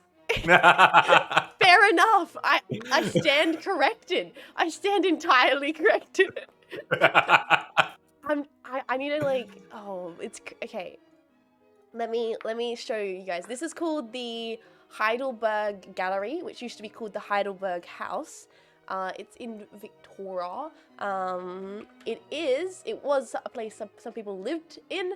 It is now a place where they hang artwork. This is the Heidelberg. This was technically a dwelling at one point? At one point, people did live here. I could live here. Of course you could. Of course. Of course. This is the Heidelberg. It was once a residencies. But I mean, I guess the fact it was designed, it looks kind of livable. It's excused because it was designed with the intention of the guy who built it was an artist who wanted it to, after his death, be turned into a gallery. So I respect that. He had foresight. So that makes sense. But it is a beautiful building. There's some amazing, it's like wooden paneling on the ceiling, so it's actually kind of warm in that regard. It's not all white. All the windows and beams have got like Tasmanian wood, which is a very warm colored wood, so it's quite beautiful. It was considered design. Yeah. I respect that it was considered design. It's actually, you know what? It's actually quite nice. The lounge room is very comfy. Wait, I think I can find an image of the lounge room, and it still has the fireplace and everything. Yes, I think I got an image of the lounge room, which is like, it's a little crazy, but it's kind of like, I could make it work maybe. Tasty. Like, you know what? Chuck a plasma on that wall. I don't think it'd be too bad. Oh, absolutely. Yeah, like, this seems cozy. There's a little fireplace. I like the fabric they use for the pillows. I love this. I can fix it. Look at the Heidi gallery and be like, I can fix him. It kind of looks like UK snug. Oh, maybe that's a good example. Yeah, UK kind of snug. Okay, but I do have to bring the Ames house because I want you to tell me how terrible it is while I say how great it is. Oh no, don't get me wrong. I love the Ames house. It looks so cool. It's so good. I don't like the fact I have to get to it with a canoe. Okay, chat. This is the Ames house. If I could live here, I would. It's so modular. The windows are so big. The wood, the lamps, the chairs. It's beautiful. It's so pretty. The outside, it's all Dana Shield kind of thing, right? The entire outside. Wait a minute. I'm not thinking of the Ames house. I'm thinking... No, the Ames house is wonderful. Fantastic. Perfect in every way. Oh my god, you were trying to slander my Ames house? What is this? What's the other one? There's another house. I feel like it... Because I was shocked because you like Deja's kind of style. And the outside of the Ames is all like that. Let me show you guys a photo of the outside of the Ames house. This is the outside of the Ames. It's like that, you know, the thing with the lines and the color cubes jetpack? You know, it's like lines and then squares and then... and it's, you know, that one? That's the outside. And the inside is comfy. And I think all the walls can move. They're on like rollers. Mondrian, yeah, Mondrian. Mondrian. Yeah, Mondrian. Number 2, exactly. That's what it's meant to look like. It's that style. And then the inside, all the walls and stuff are on rollers, so you can move the walls and make the space however you want to. So you can completely open up the upstairs or close it off which is kind of great. As long as I have privacy, this house would be brilliant. Yes. I just think it's beautiful. I just think it's gorgeous. Imagine being able to Oh, have a cup of my tea. architecture brain is going. Someone just said, imagine being able to have a cup of tea and read while a storm is going on outside. I know! Look at those big windows. Oh, it would be so gorgeous. Oh, hydrate. Thank you so much. Thank you. Thank you.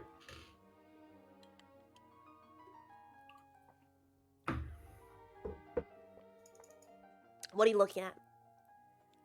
I'm trying to remember. There is a collection of houses that were built in like Hollywood or Los Angeles.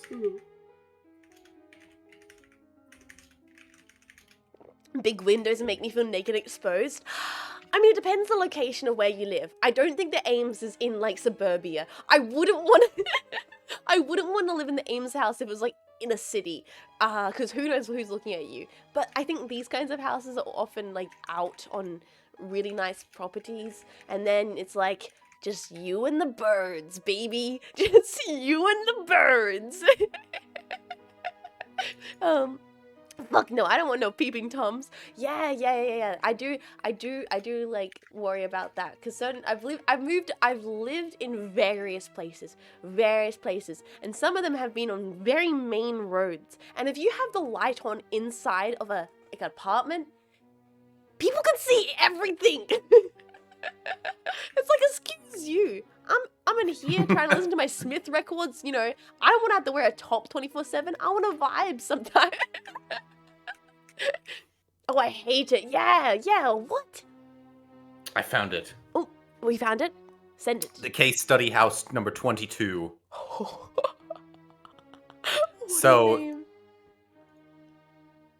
this guy, this architect Stahl, was like, I'm gonna build houses. Several, if you will. Case study houses of how I think architecture should be. And I'm gonna build them in the Californian urban desert. Oh! Send me the photo right now. I need to see this. Oh! These houses! These! Yes! Oh, these ones! Like, all from the 60s, and like, they got really popular, their style. Yes! Yeah, oh my god!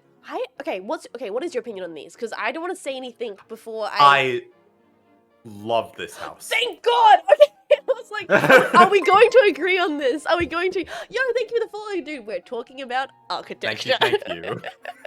Okay, I was like, are we going to agree on this? Are we going to? Because I don't mention this to a lot of people because I do feel a bit of shame about it. But I love. at one point in my life, I wanted to be an architect. Really? I think that's a noble. I very desire. quickly gave up this dream. What? Nemo! So being an architect is in no way profitable. Oh, yeah, I mean, that's unless you make, like, really ugly buildings and really ugly skyscrapers. Yeah, no, even then, like, the general knowledge among architects was that you can easily expect to not make money until you're, like, 60. Oh, God damn it. I, Nemo, have a dream. Architecture. Yeah, no, I really... Jean, do you partake in fashion? I have dabbled, mayhaps, in a little bit of fashion historianism. If you're coming at me, trying to talk to me about, my mind is blood blanking. I'm trying to remember that surrealist fashion lady who I really love, and she makes the outfits that look like lobsters. I think they're really, really brilliant. Lobster. Yeah, she's great. And then I really like, you know what? We were talking about art. My brain has been so preoccupied with artist names, I've now forgotten every single atelier I've ever thought of. You should try classic or Lolita. Oh, I did get curious about Lolita when I was younger, but I've never specifically. Why are we yelling? Because art's very cool. Architecture. But I've never actually worn Lolita. It's a big investment, and I really, you know what? if I ever see a person in Lolita out in public, I make it my one objective to compliment them, because it is such a craft and an investment of time and passion to be a person who wears Lolita in public, and they deserve to be complimented by for their time and for how beautiful they look. They look stunning, and I could never, I don't think do it justice. I'd get I too saw one obsessed. prancing around when I first got to Australia. Yeah, they do. They walk around in the cities and they look stunning and they show us all up. Whereas I'm more into like Japanese. I just remembered something that I don't think I have the link to, but I've been meaning to show on stream for the longest time. In the 90s, there was an Evangelion fashion line, and when I say Huh? when I say that this niche indie fashion designing company from like the 90s or wherever, I think it was like 2000s, 90s, I don't know, made this Evangelion fashion line, and they dropped out of a helicopter on roller skates and roller skated down a tarmac wearing outfits inspired by the Eva mech suits. I'm not lying. That's a real thing, and it's fucking awesome, and I need to remember the link. I found it and I bookmarked it somewhere years ago. What? And I've been meaning to show you the video on stream, and I'm writing it down right now. In Japan, and it's like raining, and it's nighttime, and there's flashing lights, and the What? oh god, okay. I need to find this. I found like a video of it. Evangelion fashion. Japan, because now there's a whole bunch of new Eva fashion, like, oh my god, my titties are out. Ah!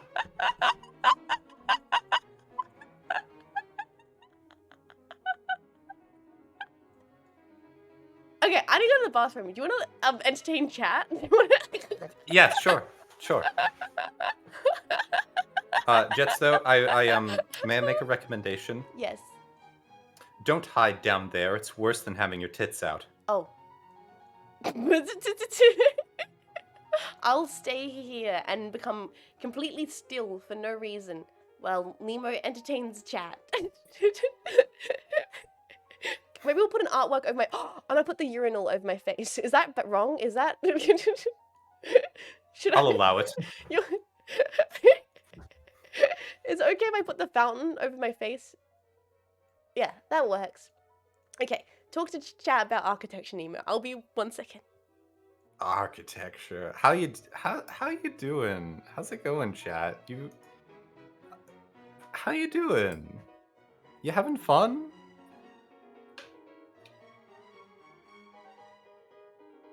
I'm having fun. Do I partake in fashion? I'd love to, but not really. I am one of those people who I have established a uniform, and I don't really deviate from it because it reduces a lot of the thought process I have to make in getting dressed. What do I think about Rococo? I love Rococo architecture because it's just it's so gaudy. What if we lived in a building full of mirrors and covered everything in pink gold? Oh, it's so gross. It's like the pink lawn flamingo of French art. What's the uniform? So my normal uniform is like jeans, a t-shirt, an unbuttoned button-up shirt over that, I wear like a keffiyeh scarf every day, winter or summer, and I have since 7th grade, and yeah, that's about it. And then I usually wear boots because they support my ankles.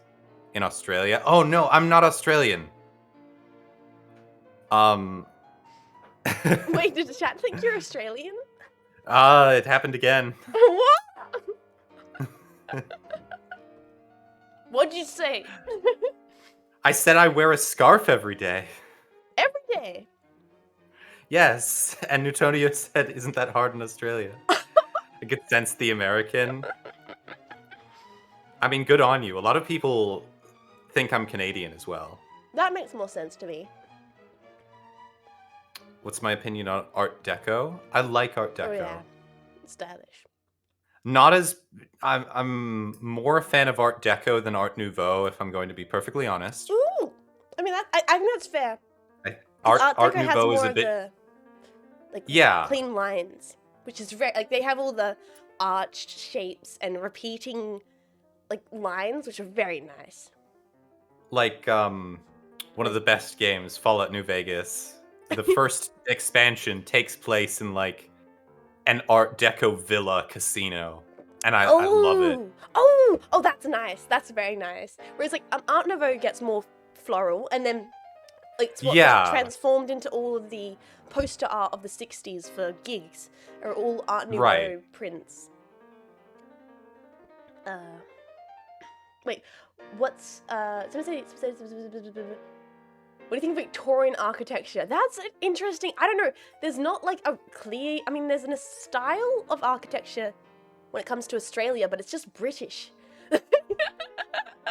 I think There's they very might mean little like Victorian era architecture. Oh, that's true. I mean, that's probably what is in Victoria is the old British Victorian architecture. Controversial opinion, Mhm. maybe, Mm. but my favorite kind of English architecture is like Back-to-back houses. yeah, public housing. Yeah, yeah, yeah. I think it's the public housing in like Camden. Have you seen Blow That's Up? like those Oh, wait. low-rise Yeah. apartments that have like all the greenery. Yes, yes. Wait, have you seen the film? Oh wait, you've not seen a lot of films. You've not seen Blow Up, have you? No. No. Oh, there's a great scene where they like talk about it happens at the time where all the public housing was coming up, and being built, and they actually have like in the movie scenes of them walking around the development sites and stuff, or walking by them, which is really cool. It's just a cool time capsule piece. Wait, Jets, what do you think about Rococo? I mean, there are some I people... already gave my opinion on Rococo, so You you're on did? the spot. Oh, I fuck. did. Oh, jeez. Oh, God. Okay, obviously, there are some beautiful Taking a works sip. of art? Beautiful works of art that came up with Rococo. There's like that one of the lady Such a with a more swing. measured response than mine. Really? Really? Yeah. Oh no, now you need to tell me what you said afterwards. I need to know. I will. I think it's like very beautiful, but also it's the most aristocratic art movement that's like ever existed. It's pure and like indulgence, and it's not even dandy. Like it doesn't even have the sense of humor or self-awareness of dandyism. It's just pure indulgence, and like not even real indulgence. It's like there's the whole like them parodying being poor, and all the works showing poor people, but being that like that era it's of so French aristocracy strange. where they were all Yeah. like, you know what's cool? Milkmaids. Bring me my Milking. solid gold milking stool. Exactly. It's this like weird like I don't know, like I don't know. I think it's beautiful, and I would love to go to some like buildings in Versailles that are like the most ornamental thing you've ever seen in the world. But I think there's room to be very critical of it with how kind of empty. You know what? The reason I don't like Rococo is because it does feel empty. It like lacks some soul. It feels like pretty without meaning, which is not necessarily bad. Like dandy's cool, but it's a little empty. It's a little like lacking in some regards. I think can romanticism agree is with better. that sentiment. Like, so you know how like brutalism, a lot of people who speak English don't Yes. like the meaning is lost on them because I it's love it. from like the French word for raw concrete. Yeah.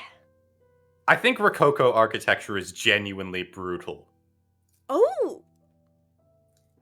I think that's Like, fair. Like it's uninhabitable. now, mind you, I did tell them I like Rococo architecture because it's just unabashedly gaudy. Oh yeah. I mean that's what I mean. I think I would have really want to see it and really appreciate it, and I think it has immense value, but in so many ways I find it less exciting than other art because it's so vapid. And sometimes that can be really good, but for Rococo, I've always found it like too vapid. It's harsh It's and very great. direct. Yes. Like, it's like, build me a house the size of 18 houses, paint it pink, cover it in gold, and fill it with mirrors. Okay, do you know what I'm saying? And this my final statement.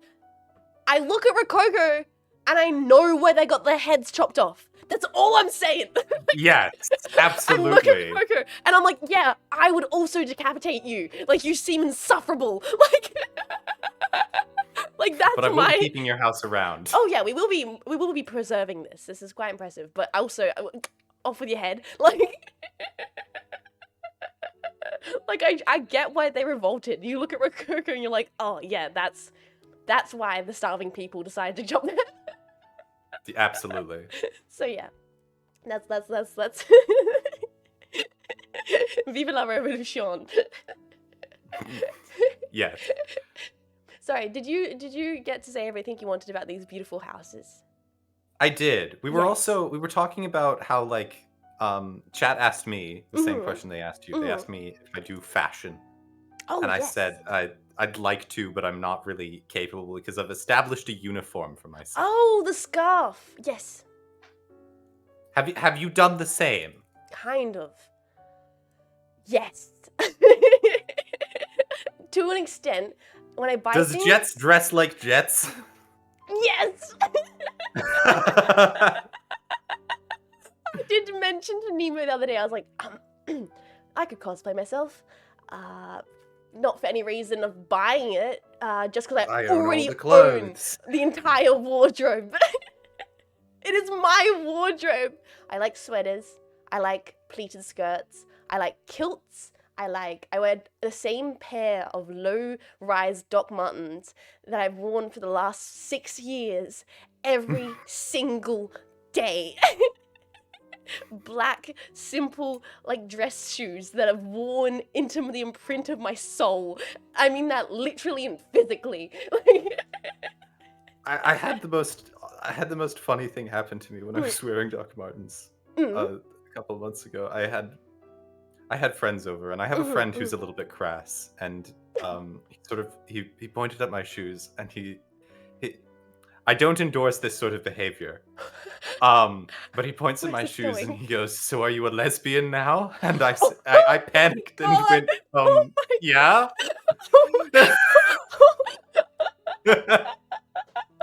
Okay, that's not the response you would get in Victoria, but I guess that's unique to America.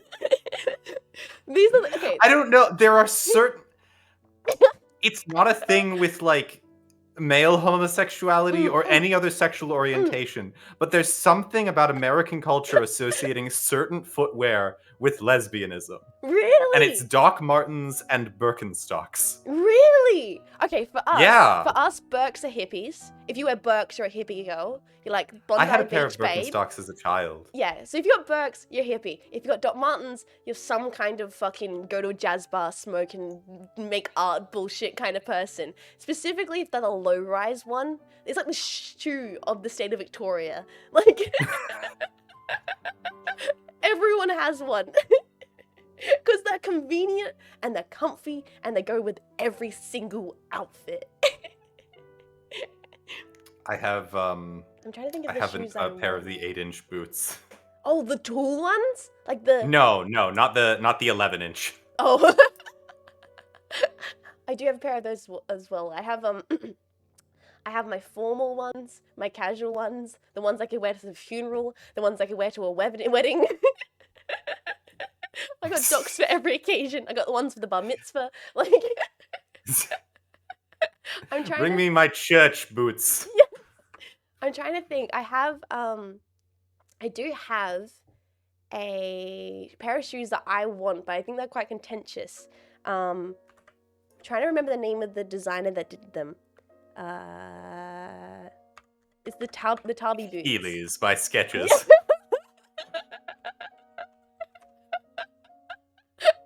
Yes. How did you know? These shoes, people either hate them or they love them, and I want a pair of them so bad. They're the Margiela Tabi boots. I want them so bad. They are definitely contentious. Let me see what chat's immediate response is to these shoes. feeling on Crocs. Crocs? I mean, Shout out to all of my design major friends. They are the monoblock chair of shoes. these are the Tarby Huh? boots. These are the Tarby boots. So, what do you think? What do you think? Are these modeled after, like, Japanese socks? Yep. That's what they're modeled after. But people either love them or they think they look like weird camel toes. Well, I mean, that's true. Yeah, That yes. that is what the foot of a ruminant looks like. I'm so frightened. Yeah, people either go, oh, cool, samurai shoes, or go, oh my god, that's the scariest thing I've ever seen. I still live with... One of my greatest regrets in life is that I once had the opportunity to buy a pair of Geta. Oh, yes, cool, Like, cool. the wooden, like, table shoes. And I didn't. What? What? You could have been stomping about. Click-clacking. Damn. I do have a couple dress kind of... Actually, I think that male dress kind of kimono overcoats. Very stylish, very cool. I like pairing them with a kilt. You know, a pair of Doc Martens. You gotta combine different styles to make it all work together. I do like clothes, but I do buy the same clothes repeatedly. Often in beige, often kilt skirts. That's right, your favorite color is beige. Yes. Often I repeatedly bought various kind of 1960s lace-esque button-ups. Multiples, because they go so good with everything. I think probably the most daring fashion choice I ever made, I told Chad, I have worn a scarf every day since 7th grade. Yeah, what color? So I actually, if I say the word Arabic scarf to you, I wear a keffiyeh every day. I knew a guy that did that as well. Yes, I have 12 of them. 12? Well, impressive. In various colors. Impressive. Because I wear one every day. I have one for literally everything. I have one that I'm like, this is one I can literally wear to a wedding. Would you? Would you wear it to the wedding? Oh, totally. Oh my god, I respect that. I respect the commitment to character. I'm kind of like that with Doc Martens. But yeah, I have like, I've spent more money than I'd like to admit. Like there were times in my life where I would come into money. I think the first one was when I started college and there was extra scholarship money, and I was like, I'm going to buy scarves because I ordered them from Palestine. Like there's one factory that still makes them there. Really? So I'm like, okay, I will pay $25 for a scarf. Absolutely. That's brilliant. I mean, $25 doesn't seem like a lot to Australians. So what would that be in 30, 40? That's a lot for a scarf. That's a lot. Because 25 is like, that's very reasonable for a scarf in Australia. 35. Almost $36. Yeah, that's more on the expensive side, but I'd say that's worth it. That's a flex. I mean, they last forever. Yeah, exactly. Like, I think 35 for something that lasts forever is really reasonable. When you start getting to designer fashion, scarves can cost a couple hundred. Like, talk about yeah. When I was going to Australia, I got like the plane left without me, so I had to get like shipped over to San Francisco instead of LA. Oh. And in the San Francisco International Terminal, there's an Hermes scarf like outlet. And I like, so I had my scarf on. But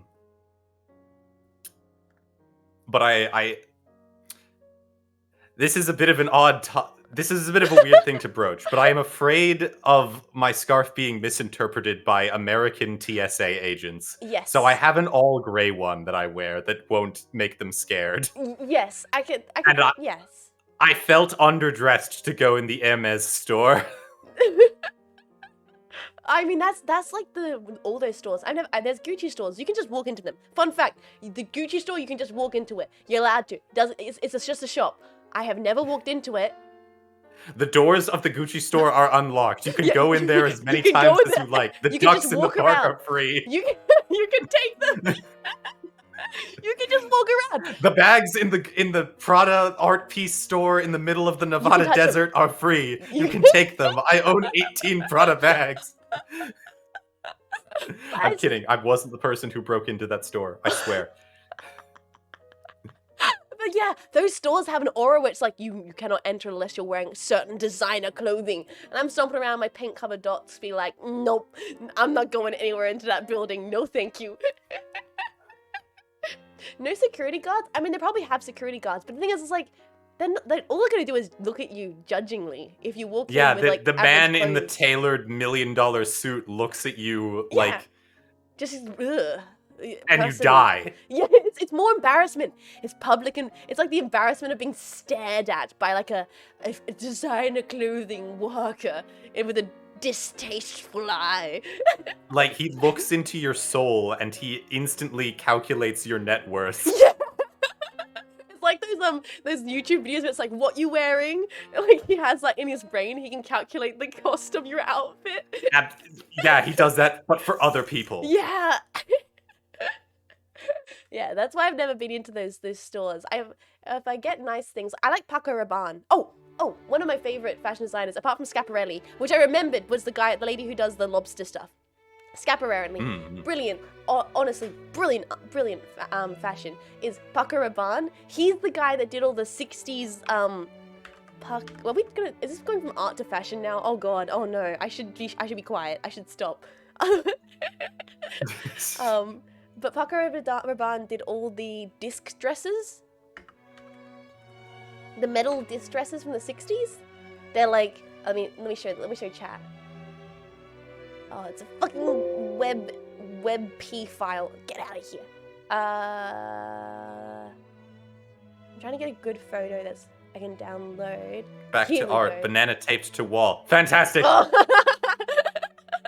You like the banana taped wall? No. Oh, thank God. I thought I was gonna have to kick you off the stream.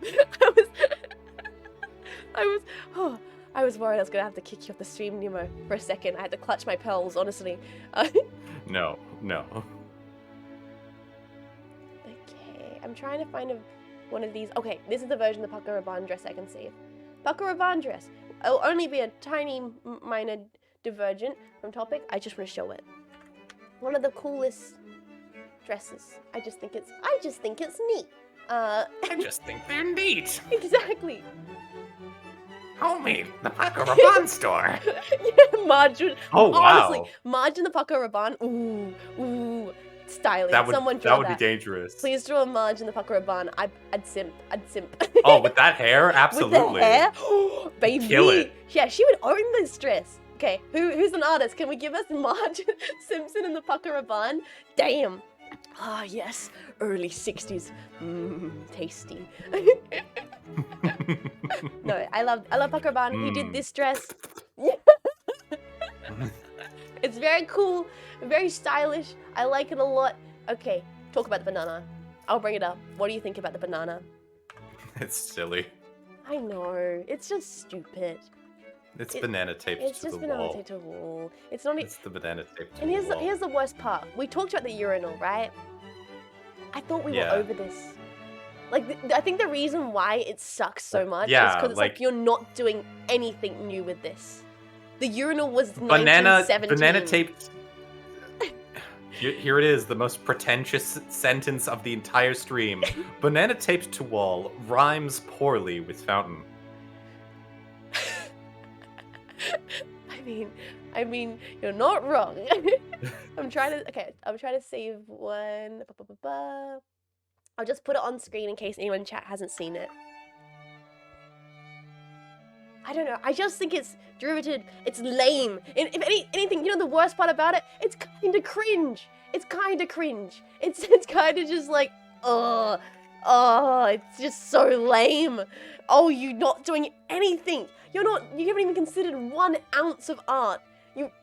It's so painfully just like dull. It's just not even funny. It's just, I don't get any. I Didn't just even sign it. didn't even sign it. See, that would have been funny if he signed it. That's funny. At least the urinal Take pride has a in your signature. banana. Yeah, yeah. Unwhite, unoriginal. Yet it's still sold, Jets. Well, fuck whoever bought it.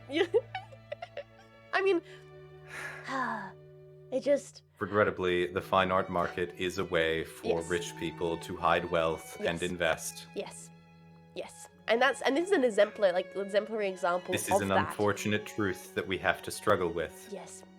Yes. Sweet- This oh, is the sad part. I think of I the told stream. you about this, but I feel like chat would find it interesting. Mm-hmm. We talked about Warhol earlier. Yes, and him. There is a billionaire who owns, like, a lot of Warhol paintings. Like, he's a Warhol aficionado. Yes, you mentioned this. Yes.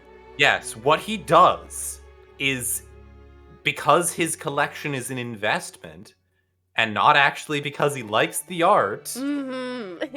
he will go to Warhol auctions and overbid. He will lose money on, like, undervalued Warhol paintings. Mm-hmm. Because what it does is it raises the overall prestige and selling level of Warhol paintings. Because you can Yep. say, like, basically, like, the average Warhol painting sells for this much, and he's like, okay, I'm gonna raise that by, like, $200 million. And this is lame art. This is what ruins art. This isn't no, lady from the 1700s making spiritual paintings, hiding them from the world. This isn't no person having a little cheeky laugh and covering a teacup with fur and not earning any money for this. This isn't a janitor making his magnum opus, hopped up on cleaning fluid in a shed. These are assholes, and they must all go in fire and hellfire. Tear down the institution.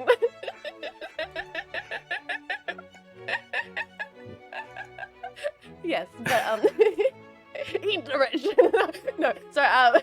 I'm a VTuber. I'm not allowed to have political opinions. I mean, that sucks, guys. That's really lame. That's Yeah, it's that's so kind sad. of cringe. It's kind of cringe. It's really cringe. God damn. Oh, you posted cringe. Yeah, oof. Can we L plus? Whoops. Can we L plus ratio the banana work, please? Can we? Can we ratio? I want to ratio the banana man on Twitter. If we get enough VTubers, can we ratio the art market?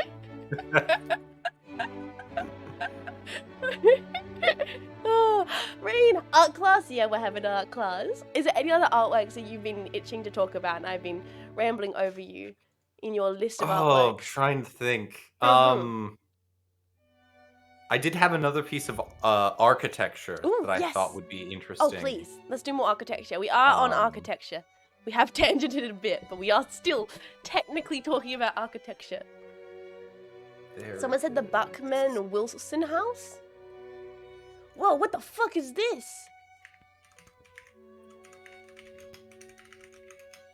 It's a Bachman Wilson house. I don't think I've ever seen the Buckman Wilson house. That's a pretty nice house. Is it a pretty nice house? It's a Should we pretty give nice our first house. impressions on the Buckman Wilson? I'm gonna put the other Yeah, thing why that you not? just sent to me. This is what Nemo just sent to me. What is this, Nemo? Please explain. What the fuck is this? What is So this is La Sagrada Familia, Whoa. the Holy Family. It is Whoa. the Basilica of Barcelona, Ooh. and it had basically the architect Antoni Gaudi. Mm. Gaudi was like, the act of creation is in itself beautiful. And also, I want to build the perfect building. I want to build a building that makes God happy. So, like, part of the design for this was he took, like, weights and arches of string. And let me see if I can find a picture of it. Yeah. Because the way he came up with, God would like, be the happy. forms was incredible. Gothic arch pog? Yes. Also, Bachman Wilson House is...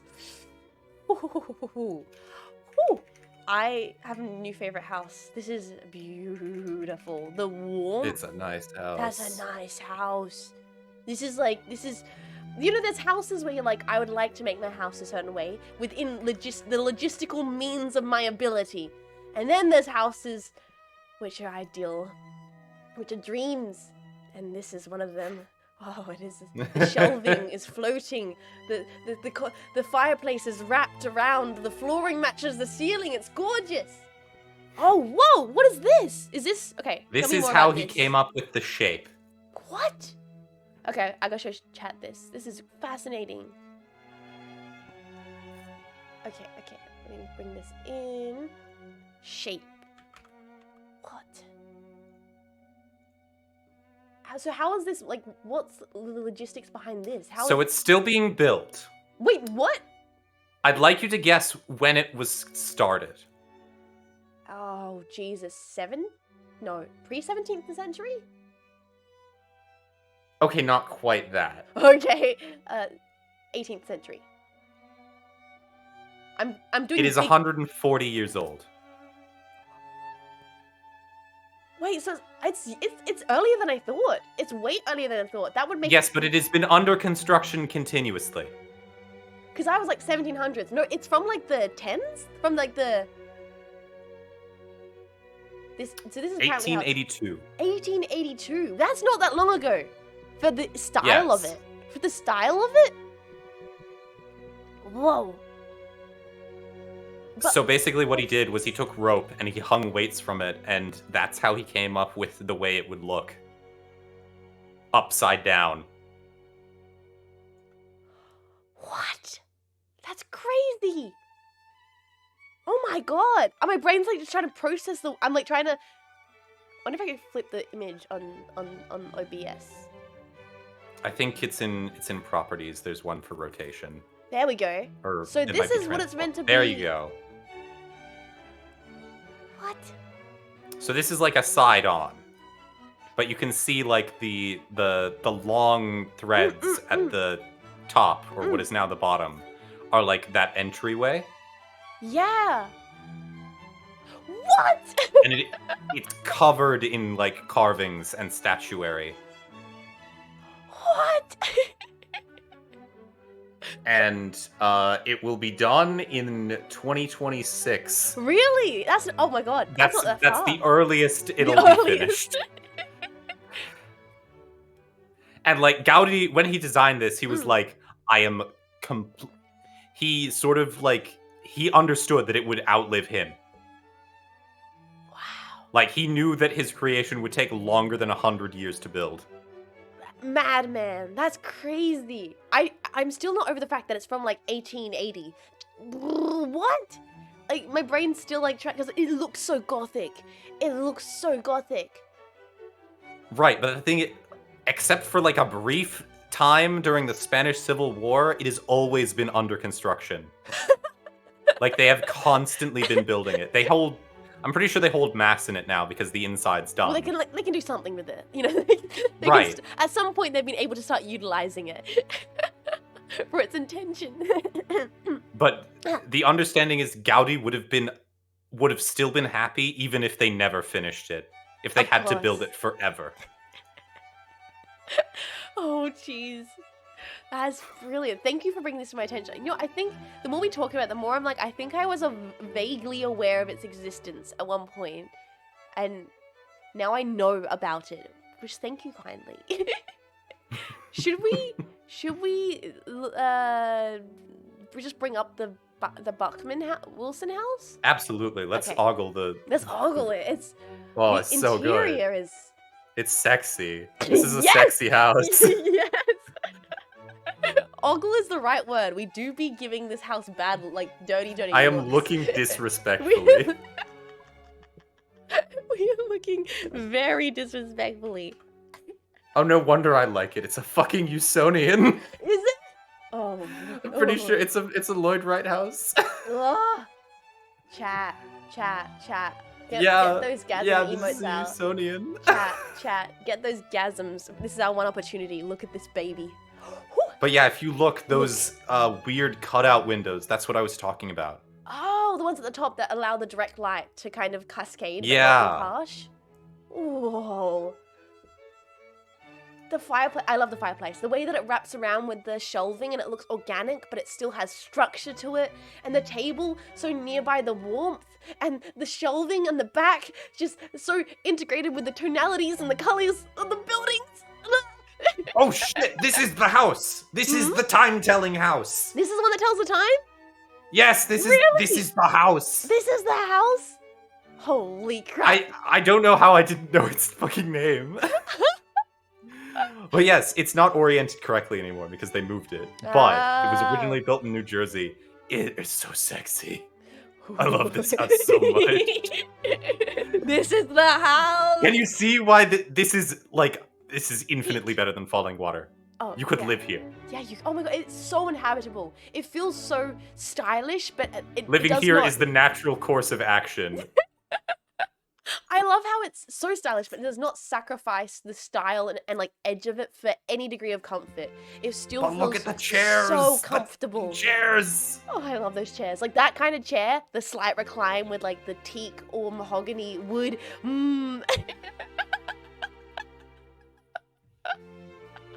Oh my god. I love that this has just turned into Nemo and Jet's gush about housing.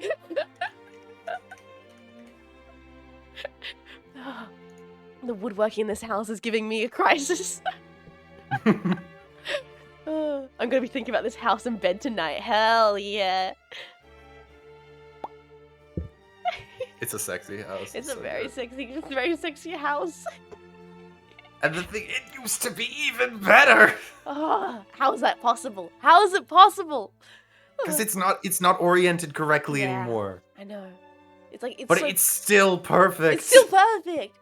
This house Also, is just segs. Yeah. Incidentally, looking it up, I have found a picture of falling water when it's frozen.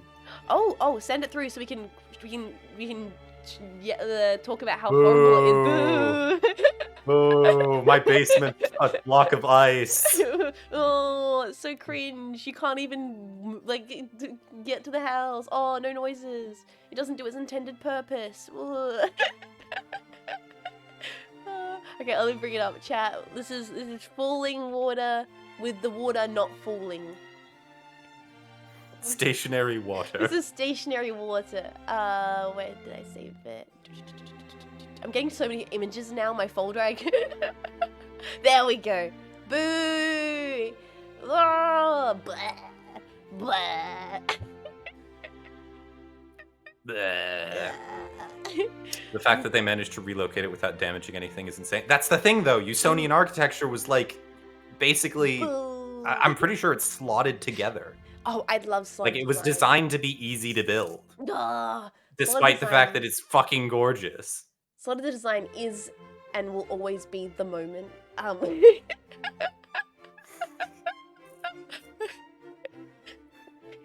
We need Lego has been around for 90 years for a reason. For a reason. I'm trying to think. There was like only other one painting I had that I thought we could talk about because I'm not allowed to talk about my favorite Manet on stream because it does have female presenting nipples. Female presenting nipples. Yes. So I'm not able to talk about my favorite work by Manet, but I can talk about my second favorite or third. Oh, favorite. go on. Actually, go on. Let's you know talk. what? Let's round out with some actual paintings. Round out the hour with some art. Because my two favorite Manets both have female. Actually, one has side boob, which is also not allowed. Is side boob not allowed? Side boob's not allowed on Twitch. No Oh, side boob. great travesty of our time. I know. No, one of the greatest parts of the boob. This is barmaid or barmaid or bar. At this point, the screen is so covered in art, I can't tell which one. It's beautiful. This is no side boob, no under boob. So therefore, I can't show you guys Ophelia, which is my favorite piece. It has a cat on it. It's very good. Great painting. Very cool. This is barmaid. Also a beautiful painting. The reason why this painting is even slightly like more interesting than apart from the fact Of course it's Ophelia. What do you mean, of course it is Ophelia? Excuse me. Explain yourself, chat. Explain. What do you mean, Faith? Why? What do you mean? Of course. Yeah. Okay. And it's a beautiful painting. It's a gorgeous painting. It's a wonderful painting. It has a cat in it. It has a hidden cat. It has a cat in it. Has a hidden cat. Ophelia is, yes, it is. It's a beautiful painting. But Bar Maiden, which makes it even more interesting than just being a very, very beautiful, prolific, beautiful painting by a prolific artist, Manet. It is the mirror behind the artwork, and the fact that it's painted by a painter. The painter is not present. Where is the artist and location for this image? He's there, taking a drink. It's kind of cool. It's like you're confused by the location of it. Because behind the lady is not people. Behind the lady is a mirror, which you're being reflected the scene, the ballroom, which is in front of her. So you're looking at her looking out in the scene behind her, but it's in front of her and behind you, but in front of you in the mirror. Does that make sense? Exactly. It makes perfect sense. It's just like becoming aware of space, but hidden inside the mirror. The French really like mirrors, so they've got a word for it, and we don't. Mise en habit. We're horrible, and our language is lame, and we don't have a word that describes that feeling. God damn it, English. Hi, I just got here. I'm already very confused. It's all good. You're not gonna be any less confused if you stay around. Yeah. English is lame. Yeah, they don't have like we don't have Schadenfreude. We don't have mise en beak. God damn it. All the cool words. But we can just take them. It's true. We're very good at stealing words.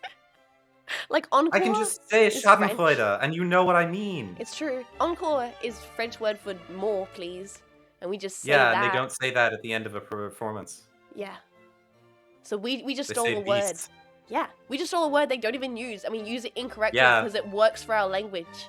Like They use the Latin word for twice.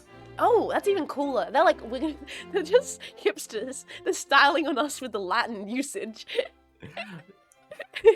Fucking French and their hipster culture. Who cares? We have the word Morbius and Among Us. God damn it. I swear to God. This is art time, god damn it. Among Us It's is word peak art. English. Do you have any other paintings you'd like to share with chat? I don't know. Because I asked you the question what your favorite paintings were, and you became completely stunted. You could not think of any artwork. I don't know if I have a favorite painting. I will say I'm very partial to that painting of Ned Kelly in the corner. I think that's completely fair. I will gladly consume anything by Piet Mondrian that is put in front of me. Although I will say Broadway Boogie Woogie is a little bit too messy for my taste. It's a bit too much. It's a bit much. I'd like some more. He was trying too hard. The squares are too small. Needs more spatial balance. Come on. Wait, should we? Actually, during like middle grade school, we had like a painting unit, and we had to emulate a style of painting, and I chose Mondrian, and I was then expressly forbidden from using masking tape. What? Does he not use masking tape?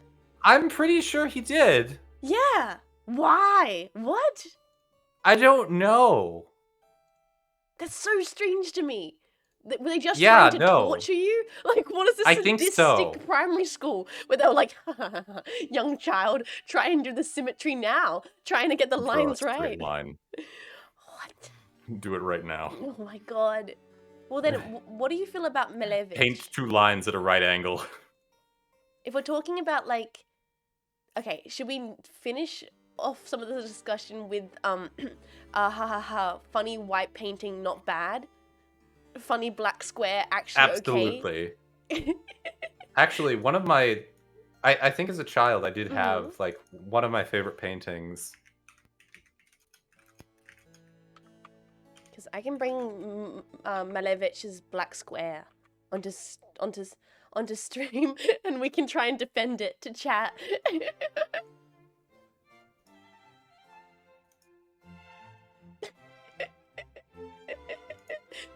Chat, this is black square. John Cage, yes! Let's go, John Cage! Yes! I genuinely love that piece by John Cage. Oh, when I was in Look at it, it's got beautiful texture. When I was in mech studies, this is a funny tangent. When I was in mech studies, we had like music, and obviously for music, just like for art, you had to do a performance. Everyone has to perform one song for music class, and a good mate of mine was like, "Fuck you all, I'm gonna perform John Cage's 433." As a high school student, he just sat up there in silence for 4 minutes, and he got an A+. Like, bro. Thank you for following. We're talking about art. That's one of my favorite memories. A good mate of mine just sitting there in silence for 4 minutes and 33 seconds and getting an A. Is it not the Fortnite cube? What the fuck is a Fortnite cube? Please. I didn't know there were cubes in Fortnite. The cubes in Fortnite? It's the Fortnite cube? Yep. What? What are you talking about? This is I'm going to Malevich. Google Fortnite cube. What the fuck is... Me too. What? This is a Malevich. That's a fucking obsidian cube from Minecraft, you asses. This is a Minecraft block. What? It's not even purple. It's not even purple. This is obsidian from Minecraft, guys. Fortnite Cube's name is Kevin. What? I know nothing about Fortnite. Yeah, me neither. This is showing our specific niches. Both of us are sitting here surrounded by strange art and just going, what is a Fortnite? I honest to God, I struggled to actually spell Fortnite because I've never written the word. Oh my God, Fortnite Cube, Kevin the Cube. Oh Jesus! I went to write it and I was like FORTNIGH. That's just the dyslexia. I know how to spell the word night. Oh, I struggle with that one. Why did they put a G in it? Who are they trying to hurt? Apparently the French, turns out. That's who they were trying to... Apparently they made the English language more difficult because they didn't want they didn't want certain people to learn it? I don't know. I think I read something about that. But yeah, this is Malevich's Black Square. Despite what you think, chat, it's actually based in Epic. Way better than Banana on the Wall. It's way better than Banana on the Wall. Way better. Wait. Epic has revealed that Kevin was a sentient entity with his own right, which was prompted some fans to recognize that the Sideways is comprised entirely of cube-shaped beings. Wait, what? What's the Sideways? What the fuck is the Sideways? Wait, is there sentient Borg cubes in Fortnite? Excuse me? Excuse me? What? So just Minecraft? I mean, yeah, Jets kind of. I'm scared. They're saying things I don't understand. It's okay, Nemo. It's okay, Nemo. We keep talking about They're talking about video games. I'm scared. We'll be safe. Just keep looking at the funny black square on screen. It's okay. It's okay. The minimalism beckons you. Yay. The lore for Fortnite is overly complex. Don't tell me that. I'll get vaguely interested.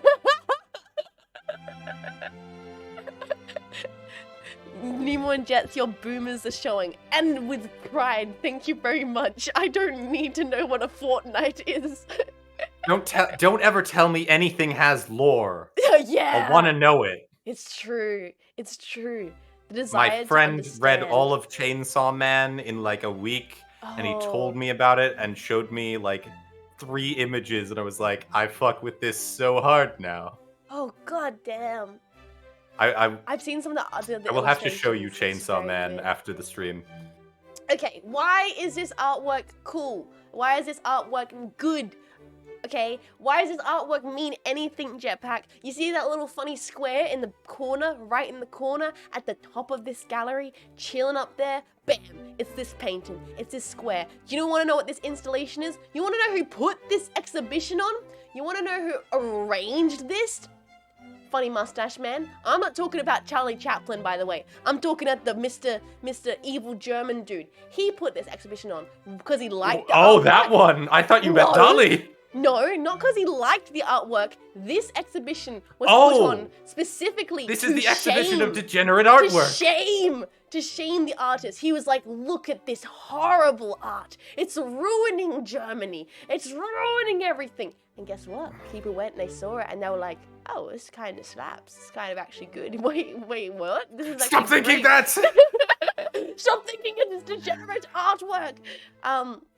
But yeah, essentially, this is right before World War II, and everyone's sad, and everyone's like, what the fuck is going on? And this dude's shaming all the art, and Malevich is like, I just want to paint some cool squares. Everything's falling down around me. It's all horrible. I just want to make color be color. And then he escaped to America, and yeah, that's why this artwork is cool, because it's literally made Hitler angry. It made him so furious. Stop having fun! It made him... The guy was like, I just want to paint some black squares. He hated it. I made him so grumpy. Yeah. So, yeah. And him, I just want to paint some black squares. That doesn't sound very German of you, young man. All of them. All these guys. The Bauhaus. They all got shut down because of Mustache Man. Bauhaus was vibing, he shut it down. All the artists shut Degenerates. down. Surrealists, Degenerates. Degenerates. Scum. Degenerate. And guess what? That's why we're like, funny square? You know what? You're actually not too bad. And also, it's the first person that ever did this. And the thing is, you didn't do this, he did this back in like 1920. And that's pretty cool. That's like a very long time ago. This had never been done before. No one had done this. It's kind of impressive. No one had thought to make a square. No one. No, everyone's thought about the banana. The banana's a reference to Warhol. The banana's been done. No one had thought about the square. Literally no one. It's very impressive. Like it's sorry. Sometimes it's just I will look that after stream, don't worry. someone has thought of something and it's kind of impressive that they were the first one to think of it. That's all it is. And also it made Hitler upset, so...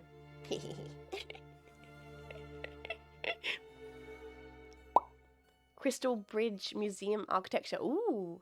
Well, yeah, look at that Let's later. take a look. Are you gonna have a look at it? Look, if you put your heart into trying to get to art school and some guy doing funny squares is getting more success with you, then it would make a few people mad. Except for everyone was doing this. This isn't new. Do you want to see what his other artwork looked like? You guys were just talking about the cool squares that Nemo wanted to make. Look at his other art. This is one of many. He made a lot of works. This is a singular artwork that everyone gets upset about. But he made other things. He made most of his artwork looks like this. Like 90% of the rest of his art looks like this. Cool squares. Lots of squares. Funky squares and funky shapes.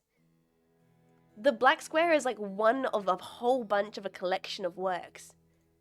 And he was like, oh, well, I've got other squares. Why don't I just make one of them plain? Ooh, shapes. I love shapes. Yeah. He was just Art that doesn't glorify the state? Yeah. Degeneracy!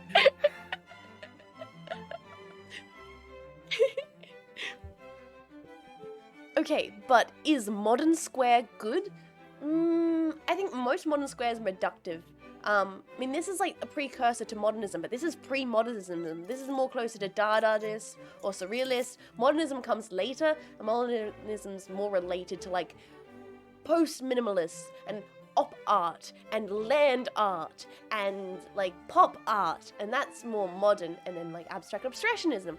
But then you get postmodern, which happens later, and if people we're currently postmodernism, and if people are still painting white squares and thinking they did anything new, it's like, you better have an interesting story. You better be like trying to say something new, because it's so overdone. People who are still falling for, ooh, white square, black square, are fools. Like, I'm sorry. We are in like... We've done the square, do something else. Do something else. We're in like postmodern spaces of like post-contemporary. Like, contemporary is what we're meant to be. We're like post-contemporary. Please stop painting white squares. Although I have heard defense of painting white squares. Yeah, there are. Which is that it's, rather than, it is the minimum possible painting in that it doesn't rely at all on color. It's just texture. There are some really interesting textural pieces. If you're talking textural pieces, there has been some contemporary work that's like quite interesting in that regard. But I do find it boring to copy like it's a white square, 100-year-old thing that's already been done. But people will do that, and people will buy it, and I can't stop them. I have no power here. Now, mind you, I feel like there would be value in an entire gallery of white squares. Oh, that's been done. I'm pretty sure that's been done. Yes. That was like done in the 80s, I think, or the 70s. I think so. Yeah. But what about Sphere? Well. You want to look at another work by Malevich? Oh, you want a different geometric solid? You want to look at another work by Malevich? I can do that too. While we're here, I might as well. Bam! Circle! It's been done. It's been done, chat. Bam! It's a circle. A gallery of white squares is just a building. Well, did you know that the galleries weren't white boxes until the modernist era? Pre that, they were colourful and had chairs and awnings and decorative features all around them. The white cube only came about in the 50s, I think. It's all downhill from here. We did it, boys. We did it. We got it. The Lascaux cave paintings with a high watermark of art. What the fuck? All galleries sound awesome. Yeah, like the certain parts of like the Louvre still have that style of chambers. They would hang. Oh, here's a fun fact. Because the way galleries used to be, they would fill walls with art, like wall to wall. They were called. There's a name for them, like halls of art or whatever. But they'd build them up so they'd be on the roof. They would like suspend them from wires so they hung down on an angle, looking down at like the viewers underneath. So you'd walk into a room, wall-to-wall paintings. So that's how galleries used to look. The thing is, artists knew this, so there's certain... Whoa, Nemo just disappeared. Holy fuck, we lost Nemo. Nemo? Were you scared by the round circle? I'm so sorry, I'll take it off screen. Nemo, come back. I'll remove the squares. It's okay. Nemo? We actually lost Nemo? Nemo? Nemo? Guys, we need to find Nemo. Sorry. Are we finding Nemo? Nemo! Nemo! Nemo! Nemo! Oh my god, Nemo's power just got cut. Okay, that's okay. That's all good. Nemo's power just went out. I guess I'm wrapping up the stream myself, boys. I guess I'm wrapping up the stream myself. Oh no, Nemo! Oh no! Can we get some 07s in chat for Nemo? Can we get some 07s in chat for Nemo? My goodness. R.I.P. director. Internet cut out. It looks like the internet cut out. Guys, we...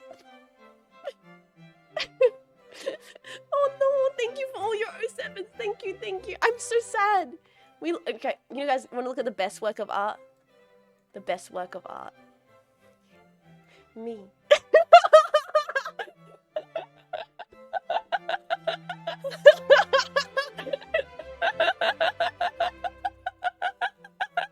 Sorry, I'll shut the fuck up. I'm sorry. I'm sorry. The perfection. I'll shut up. It's okay. I'm doing art at this bathhouse Wi-Fi. I'm now blessed. Let's go. Let's go. Well, I'll wrap up stream then without Nemo. Please, can we get a shout out or a guest alert for Nemo? For Nemo, we'll get an exclamation point. Guest, exclamation point. I'm dying. Nemo leaves and I start dying. Please, please, please give the director big support. Big support. Thank you, director, for being here today. I'm sorry that all the art talk, you know what, they knew he was talking so much shit. They had to cut the wires. They're like, stop this man. He's talking too much about art. It must be halted. Did you hear what he said about the Ames house? I love the art stuff. You know what? I had a lot of fun. I hope you guys had fun, because I'd love to do this again. There's so much more art.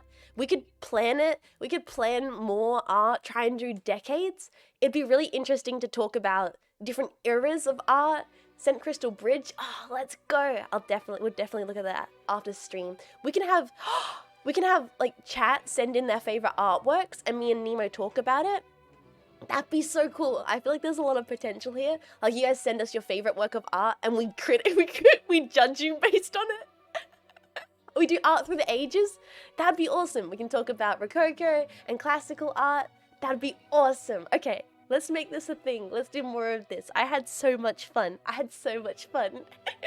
I don't know enough about art. I'll just send old animes. Hey, that counts. It can be any work of art. It can be a song. It could be a sculpture. We haven't even talked about sculpture. We didn't even mention wabi sabi. There's a lot more for us to talk about. So we'll definitely have to come out. Basquiat time. Yes, me and Nemo can rant about Basquiat. That'd be awesome. So, gamers, is there anyone wonderful out there on the internet that we should raid today? Who are you guys watching? Who do we want to send our support over to? Who is out there on the internet? Let's have a look-sees. Is there anyone you guys want to send your support over to? Oh, Picky! Picky's online, but I wonder who are you guys watching? Kaon's on. Kaon's playing Valorant. Kaon is my VTuber brother. We could raid Kaon. Pandora? Picky? We can do Picky. I love Picky. Picky's great. Picky's like, okay, I'm gonna be honest, guys. Picky's like my Oshi. I now get it. I get what it's, okay guys, I understand. I understand what it's like to have an Oshi. Like, I didn't get it before, but like, bros, I love her. She's like one of those people who I see her content for, and I'm like, oh, I want to support you so much. Oh, thank you so much for the follow, dude. Thank you so much for the follow. What is Oshi? Oshi's someone who you really want to support, and like, because they're so brilliant. And like, I see Piki, and she works so hard, and she makes such funny, entertaining, amazing content. And I'm like, bro, I want you to be the very best that no one ever was. Oshi's your fave idol. Yeah. She's so cool and talented. I'm like, bruh, everyone needs to know about you. Sorry, I'm gushing about Piki, because I just think she's brilliant, bros. I really do. To catch a miss, my real test. Okay, raid message. Exclamation point raid will give you the raid message, and then we can send Picky, lots and lots and lots and lots of support. Hooray! If you guys have the emotes, please use them. If you don't have them, that's okay. You can replace them or delete them altogether. Whatever works for you. Yeah, if you don't have the emotes, use whatever you want. Okay. Thank you guys so much for being here, hanging out with me and Nemo. Please don't forget to send Nemo lots of support. I feel so lucky that the director wanted to come on here and be dragged on to talk about art, and he did have to go for the intensive security at the Synapse entrance, so you should all appreciate him having to endure that. Followed Nemo immediately. Yes, let's go. Okay, let's start the raid. I hope you have an amazing, I hope you have a wonderful, a brilliant, and a lovely. And until next time, if I have the pleasure to see any of you guys next time, at least I get to say, jetpack, jetting, out, bye. Be so lovely to Picky for me, okay? Bye. And if you're still here, I'll be back on Thursday. Making art. Talk about art and then making art. I'll see you next time. Bye. Bye.